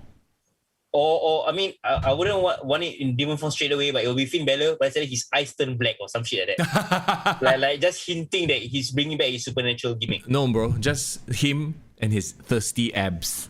Oh my god, and then Alexa Bliss just touched his abs up and down. Then he's like, yeah. And then they throw back to that one time she was flirting with him on A Moment of Bliss. Oh my god, you know what would be so funny? And then, so the reason I broke up with the Fiend because I'm thirsty for Finn Balor's abs. No, and then Scott Steiner on commentary. You Scott Steiner said, of course he chose Finn Balor. Look at his abs. Like, you fat ass Bray Wyatt. You deserve it. You don't deserve Alexa Bliss. Oh my god. Oh no. Okay. This is Vince Russo school of booking stuff right here. Look, every week we are like, okay, you know, this is gonna be a short episode because isn't much happening. We got nothing to talk about. And then after that, 2 hours later, we're like, okay, there was a lot to talk about. But that's the beauty about pro wrestling, right? Be it in the ring, the in-ring product, what we see on Raw, SmackDown, NXT, AEW, Dynamite. I was gonna say Elevation Dark, but nobody watches that. I'm kidding. People do watch that. But not just inside the ring, but outside the ring, there's so much to talk about. And as always, bro, it's been fun. It's been a fun 2 hours. In chat, thank you so much for hanging out as well. It's been a lot of fun. Thank you for your input. And if you're listening to this on Spotify, on Apple Podcasts right now, thank you for downloading the podcast. As always, please follow us on our social media pages, Facebook, on Instagram. Yes. Come subscribe to us on YouTube as well. Guys, please also do us a favor and like the video. If you're listening and you're on chat, please like the video. That will really help us as well. That's right. Let your fellow pro wrestling fans know about us, of our live stream and whatnot. And yeah, we're gonna do this on a weekly basis on Mondays from now on, 12 noon. Let us know. Give us feedback if you would rather us go back to a Friday or whatever. You know, what's better for you, or is Monday better for you if you're just kind of chilling on a Monday, you know? Yeah, and also going forward, we're going to try to because we're having a conversation, we're going to try to have more topical subjects as we approach our episodes. Like we try not, we'll still do our reviews, review episodes of Raw, SmackDown, AEW, and NXT, whatever happens during that week of wrestling. But we're going to try to make the focus more on a main subject. So this week was, of course, talking about the release of the wrestlers, right? It will help more facilitate discussion and discourse. Absolutely. All right. As always, thank you so much for hanging out. We appreciate it. We appreciate you. It is Mr. Young. And it's Foreign in the building. Take care.